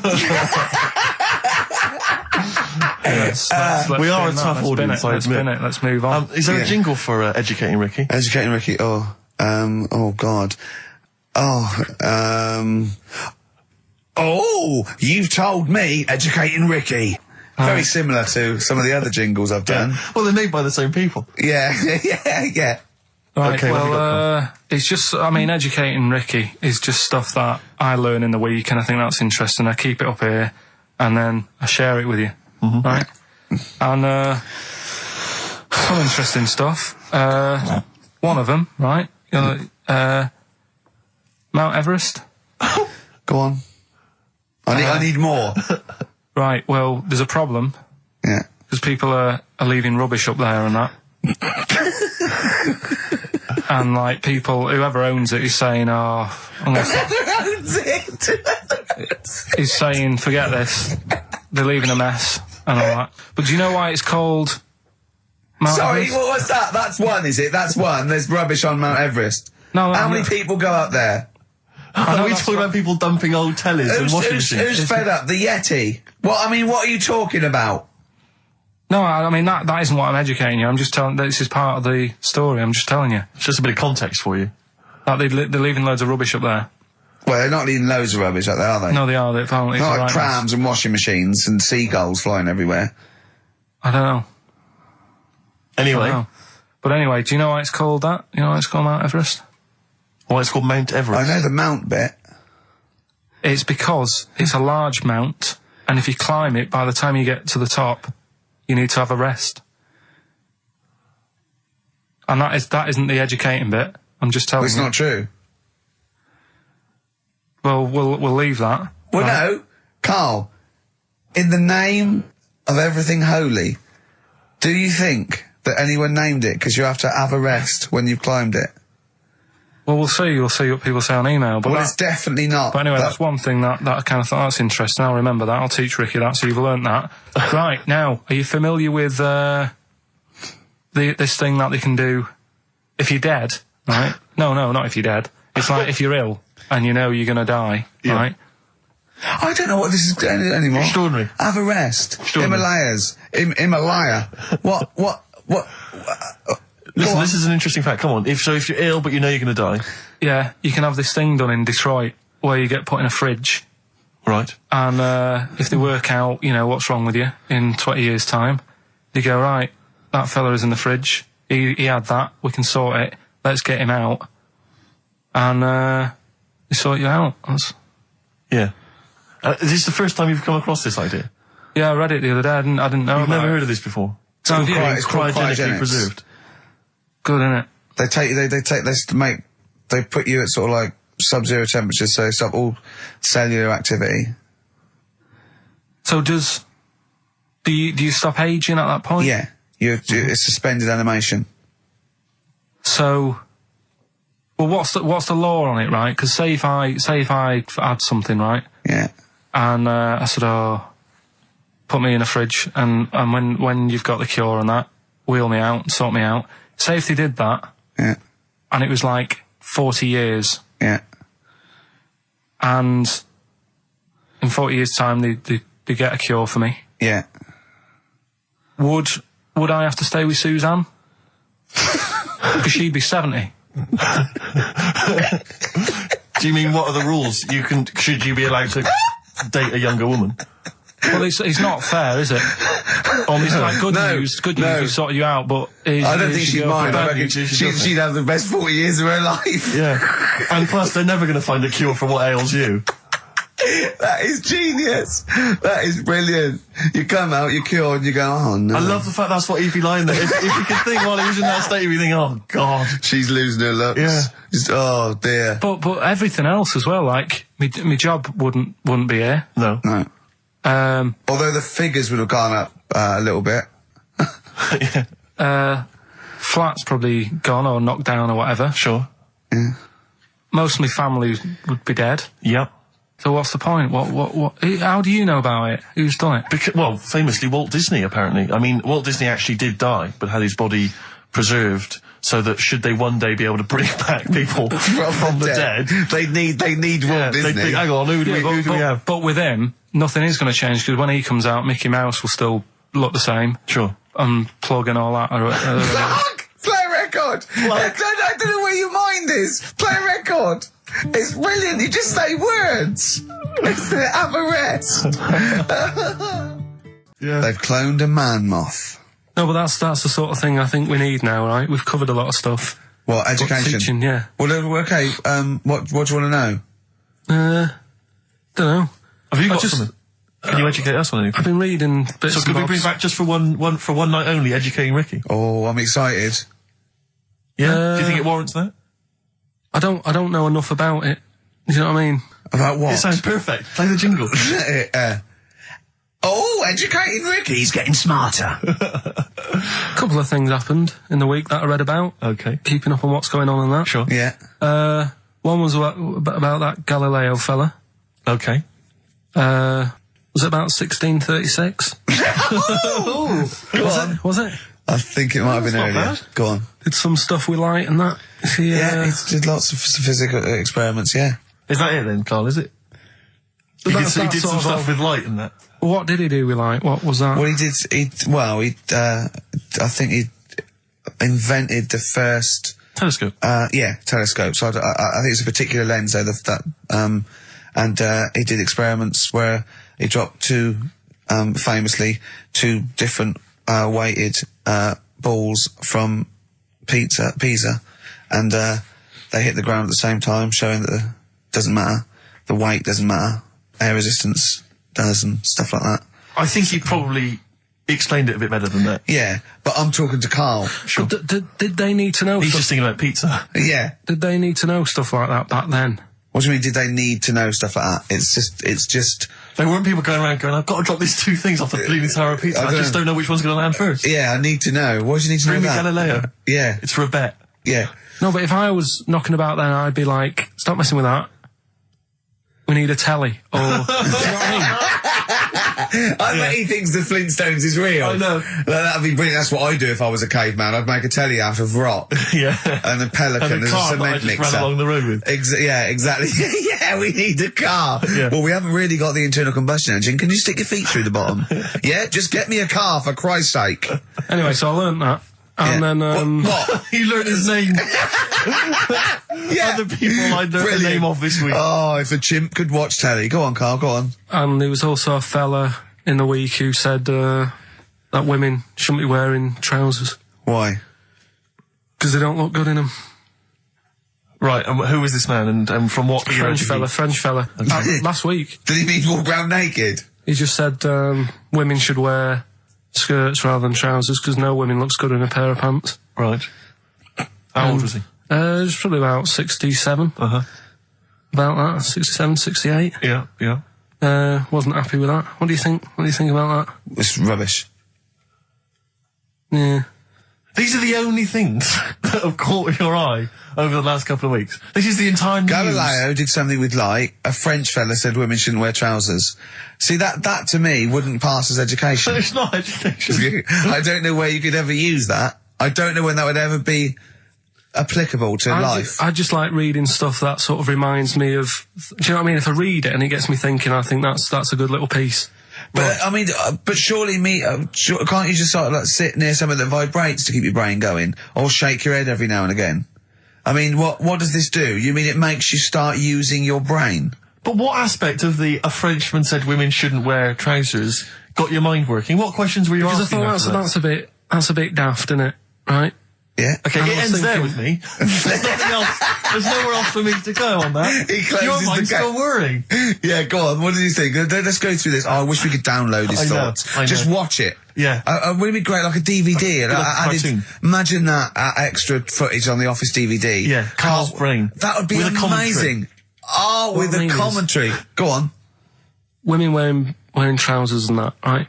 On the estate that I grew up in. Yeah. On, right? There was a woman about 4 houses down. Right? Rough. She's the one She was, or the estate? She was, right? Yeah. She's the one whose kid took a horse into her house. Yes. Right. Now, we won't go over that again. No. If you're a new listener, I think we covered. I think they get That's the all you idea need to know. Right? Yeah. Now, she used to wear leggings. Yeah. No, they're a bad idea. They are a terrible idea. I agree with you there, Carl. If you're a lady of What the colour? normo persuasion... Were they pink? No, they were sort of black, but with all bits on them. Oh, right. Do you know what I mean? What, toast and Just horse bits. droppings? Yeah, go on, yeah. And she used to, she's quite a big woman. Sure. Pauline Quirk, I think Yeah, you described her as. Look like a light bulb, which It was is those kind of women that are leggings. attracted to leggings. Yeah, I know, yeah. They are drawn to them like a moth. Yeah. She used to wear them, and that's what I remember when I read this piece. She used to work on one of those sex line things. Right. Right, she used to do that. But What, was she, an engineer? the weird thing with her was, she had big eyelids. Right. Go on. That were too big, and this is what I was thinking. What right? do you mean she had big eyelids? How big do eyelids have to be for you to go, they're big eyelids? What was she shoplifting with them? Would she come out of Dixon's with, like, radio stored in them? What do you mean she had No, big eyelids? it was another one of them popular things around our way. Do you know, like... What do you mean popular things? They think didn't people go, have they go, oh, I say, well, they're all the rage. Can I get some big eyelids, please? No, it was just like one of them things that people suffered with. Just big eyelids. They could hardly open their eyes. What do you mean? What do you mean? That's one of them popular things around where I grew up. People had big eyelids. They could hardly open their eyes. What does that mean? What sort of freak town were you born in? You had webbed feet people with big heads. You got women with big eyelids. What does big eyelids mean? Are you confusing her with the horse? Yeah. Did she have hooves? Look, what? Just too much skin. It was like the neck of a chicken, but on the eyes. What's your point? Anyway, so there's this big eyelided woman with the And leggings. that's what I'm saying to you, though. That's when I read that story with people with trousers. Yeah. I went from that. Yeah. To into a that. woman who used to have big eyelids. I still at the point. But then, and also the other bloke who had the eyelid problem was a mate of mine. Right. His dad had it, and same problem, massive eyelids. I don't know what that means. I don't know what that means. I used to say to my mum, I'm going round to Dave's house. Yeah. And Or to say, Droopy, well, as you call him. that's all right, but make sure his dad doesn't take you out in the car, because he could hardly see. He had to have his head. He gets to tilt his head back to keep his eyes Make open. sure! Did he have a couple of matches with him at all times? Oh. What a load of gobbledygook. I know. But this began as educating Ricky. I know, So it's what, like he was people thinking, with eyelids. But it's like you're supposed to make that leap as well. Yeah. If I mentioned the trousers, Ricky will probably be thinking about people with big eyelids and women wearing leggings. Play a record, Carl. Got nonsense. Adverts. No. Oh, all right. Before we move on, was the Sharks article interesting? Did you learn anything? It's pretty good. Was it? Go on, Yeah, what I'll was teach it? you something about that later. Oh, okay. Is this educating Ricky? Wasn't, but I can teach you a bit. Yeah. All right. That's good. Play some ads and that. Play some ads on a tune, and then have we got maybe a competition? Yeah. What have we got? We're all looking forward to that. All right. Fortune Faded, Red Hot Chili Peppers on XFM 104.9. I'm Ricky Gervais, with me Steve Merchant and Karl Pilkington. Back for 2 hours a day, then a Monday off. Conning the management, baby, and sending this station spiraling down into the depths for his greed and selfishness. Yes. Okay. Tell you what I read about. on the Sharks, way. monkeys, or jellyfish? It's 10 past, isn't it? We haven't done a little bit of knob news. No, we haven't done no news, no. But It's been 3 months. there's It's been been- 3 months coming. there's this thing. I don't know the full story. I don't know how it happened, right? But little Russian fella. Yeah. He was sort of having sort of emptying his bladder, right? And Yeah. somehow electrocuted himself, Right. And sort of did a bit of damage. How's he? Oh, is he smashed I don't onto know. some I don't live know. wires or Something like that. So Did anyway, it damage to himself or to an electric fire or something? no, to himself. To himself. Yeah. And so the doctor. Didn't slip and curling tongs went up his arse when he was pissed, because that's happened a lot in Yeah, we've all been hospitals. We've all shoved the old curling tongs up the arse when having a piss. Right. So I can't even be bothered. No, go on, we're interested. We're interested. Come on, we're interested. Don't You give up. can't be bothered. You get Mondays off. Do some work. All right. So anyway, so the doctor says, "Oh, it's not looking good. We'll have to take that off." What? I was like, A novectomy? Yeah. Really? But the funny thing is, right? Nothing funny about that. They've done. You're doing me head in. Just tell the story. Just do me head in. Oh, you can chill out on Monday. I've only got 15 minutes, but I'm going to talk to you every Saturday. I'm going to get the money's worth out of this, because you get Mondays off. And I can't bear the fact someone getting away with something like that, because it's terrible. So you're going to stick this out, or you're going to have to work Mondays. So take it on the chin, right? Okay. Just finish the story. Yes. I command you. Just do it. Anyway, so he said, you know, will you be able to sort me a little knob out? A prosthetic cock. Yeah. But they put him out for the operation. Yeah. He woke up. Yeah. Right, and he's thinking, oh, thank God that's over and done with. Yeah. They've only grown it on his arm. What are you talking about? You twat. Shut the you're an idiot. What do you mean they've grown it on his arm? Apparently, like, that's the way they do it. Oh, yeah, but to then put it on, that wasn't a mistake. It wasn't doctor going, did it go there? Some bloke I didn't do a degree. Are you a real doctor? Yeah, yeah. No, but why put it there? Because it's got to grow, it's got a graft there, so they can control it. To skin tissue. But on your arm. Well, But they're going to remove it or- from the arm itself. What do you mean on the back? on your back. Somewhere, well, we can't wear a t-shirt. Yeah, but you could ridiculous. He's in hospital. But this way you can still have a little tug, can't he? But they'll leave it there for quite a bit. It's not... Do you know what I mean? It's not going to be like, oh, it's just there for a few days. Yeah. It's there for a bit. That's not good, is it? So he's got a cock on his arm. Yeah, what's up with that? What do you mean, what's up with that? Well, I mean, you could say it's a thumb or something, couldn't he? Yeah. But they remove it. Be good And for attach hitching. it down below later. If you had a knob instead of a thumb and you went hitchhiking, just tickle it. And they can see it like a mile down the road, couldn't they? Posting. Yeah. If I'd lost my knob, I'd go, oh, I'm not going to have all that stuff. Just whack a pair of tits on me. Do you know what I mean? I think, oh, just forget it. But why not just put it where it should be straight away instead of messing about? Where should it be straight away? You know. On the forehead. Listen, are we doing a competition? Let's play a tune. Come on, Carl, you can't be bothered. Right, Oh, okay, we're going to scrap this and you're going to work Mondays again. Well, let's see if this is enough. Let's see if Trevor McDonald just read this on the news at 10, it'd be short and you get back to the football, whatever. There we go. And here is the news at 2:15 with Karl Pilkington. Bong. Man who walks backwards around lake falls in. Bong. Chinese woman eats dirt. Bong. Man lives in rubbish dump for 10 years. Brilliant. Bong. Czech family says they've got a rabbit with 3 knobs. Right? Right. Done. Sorry, can you just read a little bit more of the Czech family with 3 knobs? Just about a family. Not read it to yourself. Read it out on air. It's just about... Well, he can't read it to himself. I tell him to read it to himself. We still hear it. No, he was, because I could see his lips moving. Go on. Just this fella who had 3 rabbits. Right, just think if this is Trevor McDonald. Yeah. Okay, carry on, Carl. Okay, well, here's the news. Right, good, brilliant. Go on. There's a fella, he's got 3 rabbits and that, and then he checks them out, right? Yeah. 2 of the rabbits have got 2 knobs each. Right. And he goes, that's a bit weird, isn't it? Sure. And they're throwing them around, sort of chucking, showing them around the family and stuff, saying, look at that, that's weird. Picks up the 3rd one, it's got 3. Yeah. So they ate the 2 with 2, because they thought they best keep the 3rd one, because a little bit lucky in that. Yeah.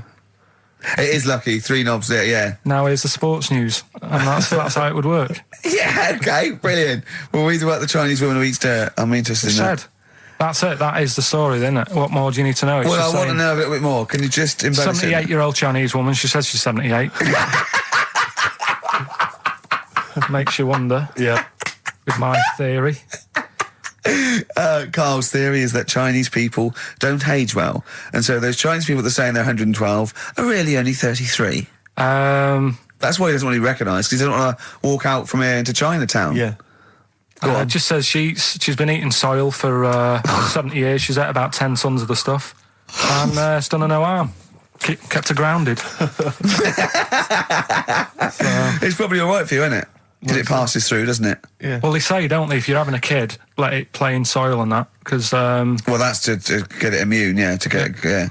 But lots of, like, things with sort of birds and reptiles sometimes swallow soil and stones because it grinds up stuff, breaks down cellulose for them. Doesn't do any harm. All right, then. One more fact from this book for you, Carl. Apparently, officially, the Second World War is not over. It's not actually over because there's never been an official treaty signed between Germany and Russia. So it's still going on. Interesting or not? Not as good as the monkey one and the woman who eats dirt. And the Peter the Great and that. Sure. But, yeah, it is over, isn't it? Isn't it, though? That's what I mean about you annoying me with stuff that you go, oh, that's interesting. I don't think that is interesting. Okay. There was, what was it I learnt? What was it I learned? Think of that as a question. Well, we're all trying to figure that out. Yeah, go on. Leonardo... DiCaprio? The painter. Da Vinci. He could write with one hand, draw with the other at the same time. Right. Yeah, that's good. It's all right. That's interesting, isn't it? Yeah, it's all right. Well, if you have an interesting fact for Karl Pilkington that you think he might be intrigued by, email ricky.gervais@xfm.co.uk. What have we got coming up? What have we got coming up? More education stuff. Some good tunes and that. Yeah. And a bit of Outcast. Yeah. Placebo, Special Needs on XFM 104.9. Email in where Lanzarote is. I don't know if it's Italy or Spain or Europe or maybe Africa. You know, these are the sort of things, these are the reasons I come into it, to at least learn something, innit, Carl? We've stopped educating Ricky, so I've stopped learning, you know, about things like the woman who ate mud all her life. I told you something before when we were in the office. Go on, what was that? What did you teach me? They've just counted how many fish are in the sea. No, they haven't. They've just done a census. A census? What, of fish? Yeah, some fellas have gone in the sea and they've got to work out. There's about... Mrs. Spratt, is this your son? No, he's a lodger. Okay, well, let's mark him down. That's 2. Oh, I've lost count. 6 million, 4... Oh, darn. So how many are there? About... There's a lot. Oh. Well, there are more species of fish than bird, mammal and reptile put together. Can I ask a question? That's on my DVD of animals. That's still available in the shops. Probably find that online. You'll get that slightly cheaper. $15.99. What? $15.99. Go on, ask me a Special question. features of Ask me a which question. includes Karl Pilkington's also on the DVD. Yeah. That's a perfect Christmas gift. Yeah. Yeah, this is a question. I was discussing this yesterday. This is not a bit of shit. This is not a joke. I genuinely have always been slightly perplexed, and we were discussing it last night. The notion of the birds and the bees. Yeah. Now, I don't mean, the birds and the bees. I understand how... Why they use the birds and the bees? Yeah, because, you see, I always, as a child, I never... No, I assumed the bees were having some kind of relations with the birds. No. So what is there anything to do with the birds and the bees, or is it literally, just like a euphemism? It's just, the birds and the bees. No, but they... Do the birds do anything with the bees? No, not at all. It was where parents... just take them out? It was where parents used to sidestep the issue by saying things like, when a lady blackbird and a man blackbird, they meet, right? They make a little nest. And then because they're in love, they have an egg. Yeah. And that was it. I understand that. That makes sense. But why the bees? Why the birds and the bees? Well...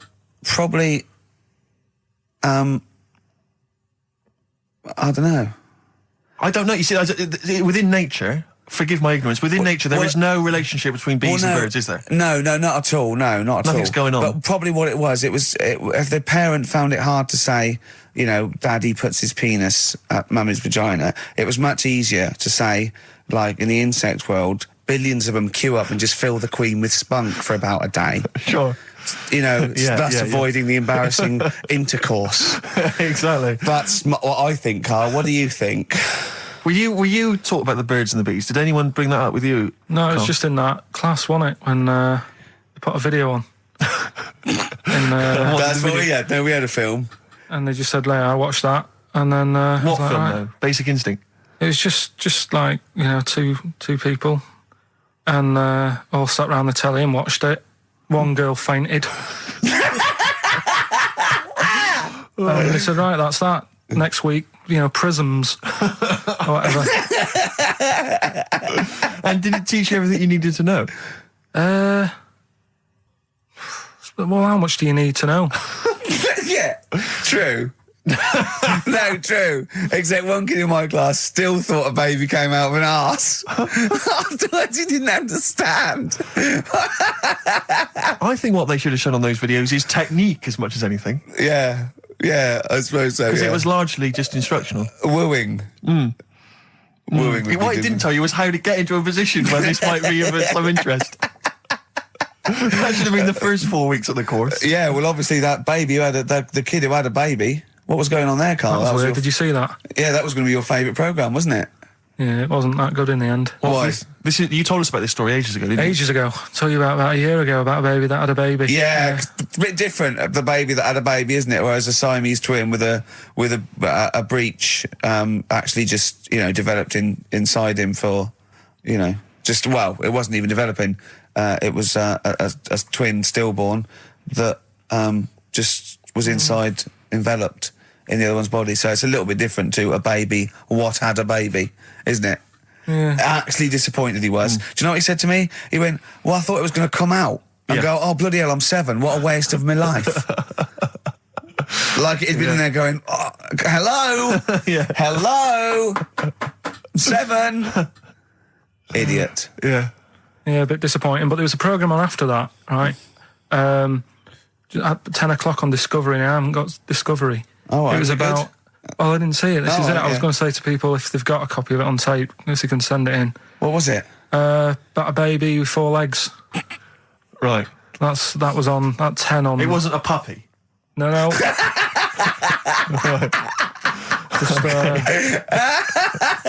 What's it doing up there? Yeah. It's my baby.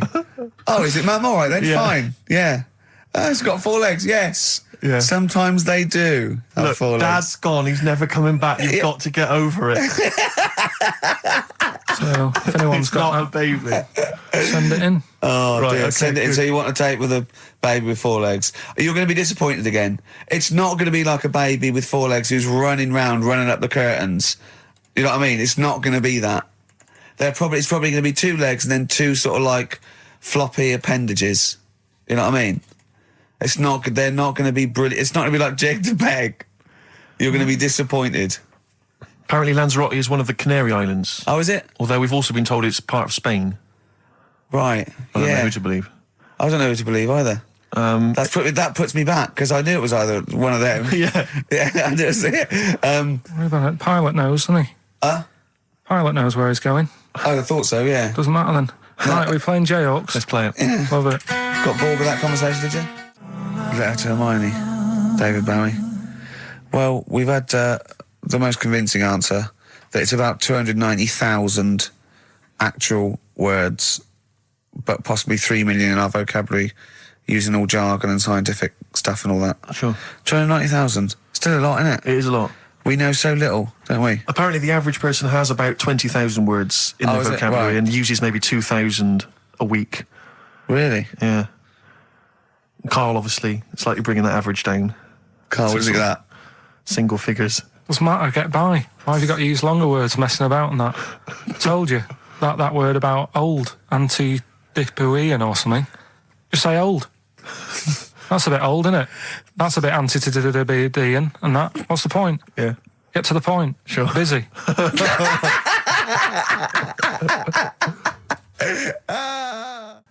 And things that, there's certain things that people get excited about that I think, well, what are you getting excited for? Like what? News, just news. Do you know how I normally do the headlines and that? Yeah. Have we got any headlines? Not really, because there isn't that much going on. Isn't there? This is what annoyed me, though. There was something about a woman who's going up Everest on a bike. Do you know what I mean? And they were like, oh, brilliant. But I don't think that's that good. When someone's done it walking... Carl, you're going to do some news stories, I think. Well, like I said, there hasn't been that much going on. There's a story about a fella who hasn't eaten for 70 years. Right. He hasn't eaten. Is that all that's all the information you're going to give us? Yeah, hasn't eaten for 70 years. Hasn't had a drink, but he's all right. That's rubbish then. Next. It's not rubbish. Yeah, it is, yeah. Next. Well, what is it? How is that? How is a man not eaten or drunk for 70 years? It's that thing, isn't it? Your belly gets used to it or something. Steve, has he misinterpreted it or is it rubbish? Well, it does. To be honest with you, it doesn't actually offer any explanation. It just says that that's what happened. Right, so that's rubbish. It doesn't go on to Next. anything else. A woman's had 6 organs transplanted. Woman needed a new kidney, a new heart, a new stomach, a new liver. new kidney, intestine. Does that mean that she's the same woman? I know. You could say forget it, wouldn't you? Yeah. Wouldn't you though? Well, not really. You know, the organ is just a lump of tissue. If you're that knackered, call it a day. I reckon don't waste time with that. Yeah. And good advice. There's a woman who hasn't slept for 8 years as well. Well, that's impossible. Again, you want to see that, Steve? Yeah. That's the news for the week. Yeah. Oh, rubbish. Turn off Next. Do you want to apologise once more for anyone you might have offended over the year? Yeah, like I say, I'd never want to upset anyone. We're just chatting about stuff. It's just chatting. It's from the heart. You see something, you say, "Oh, it looks a bit like so and so," or "Isn't it a bit?" You're not really, you don't really try and hurt anyone's feelings, do you? But I think most people know that. And I've got to apologise for laughing at anything you say. I actually can't help it. Again, it's not vindictive, but when Karl comes out with some of the things he says, it's impossible for me not to laugh or react. So, have a Merry Christmas, everyone. Well, before that, Rick, is there some final, for the year, Monkey News? Tell you what, let's play a good song. Okay. Right, we'll have a bit of Monkey News, and then that's it. A bit of Amy Mann, then. Perfect. Brilliant, this one.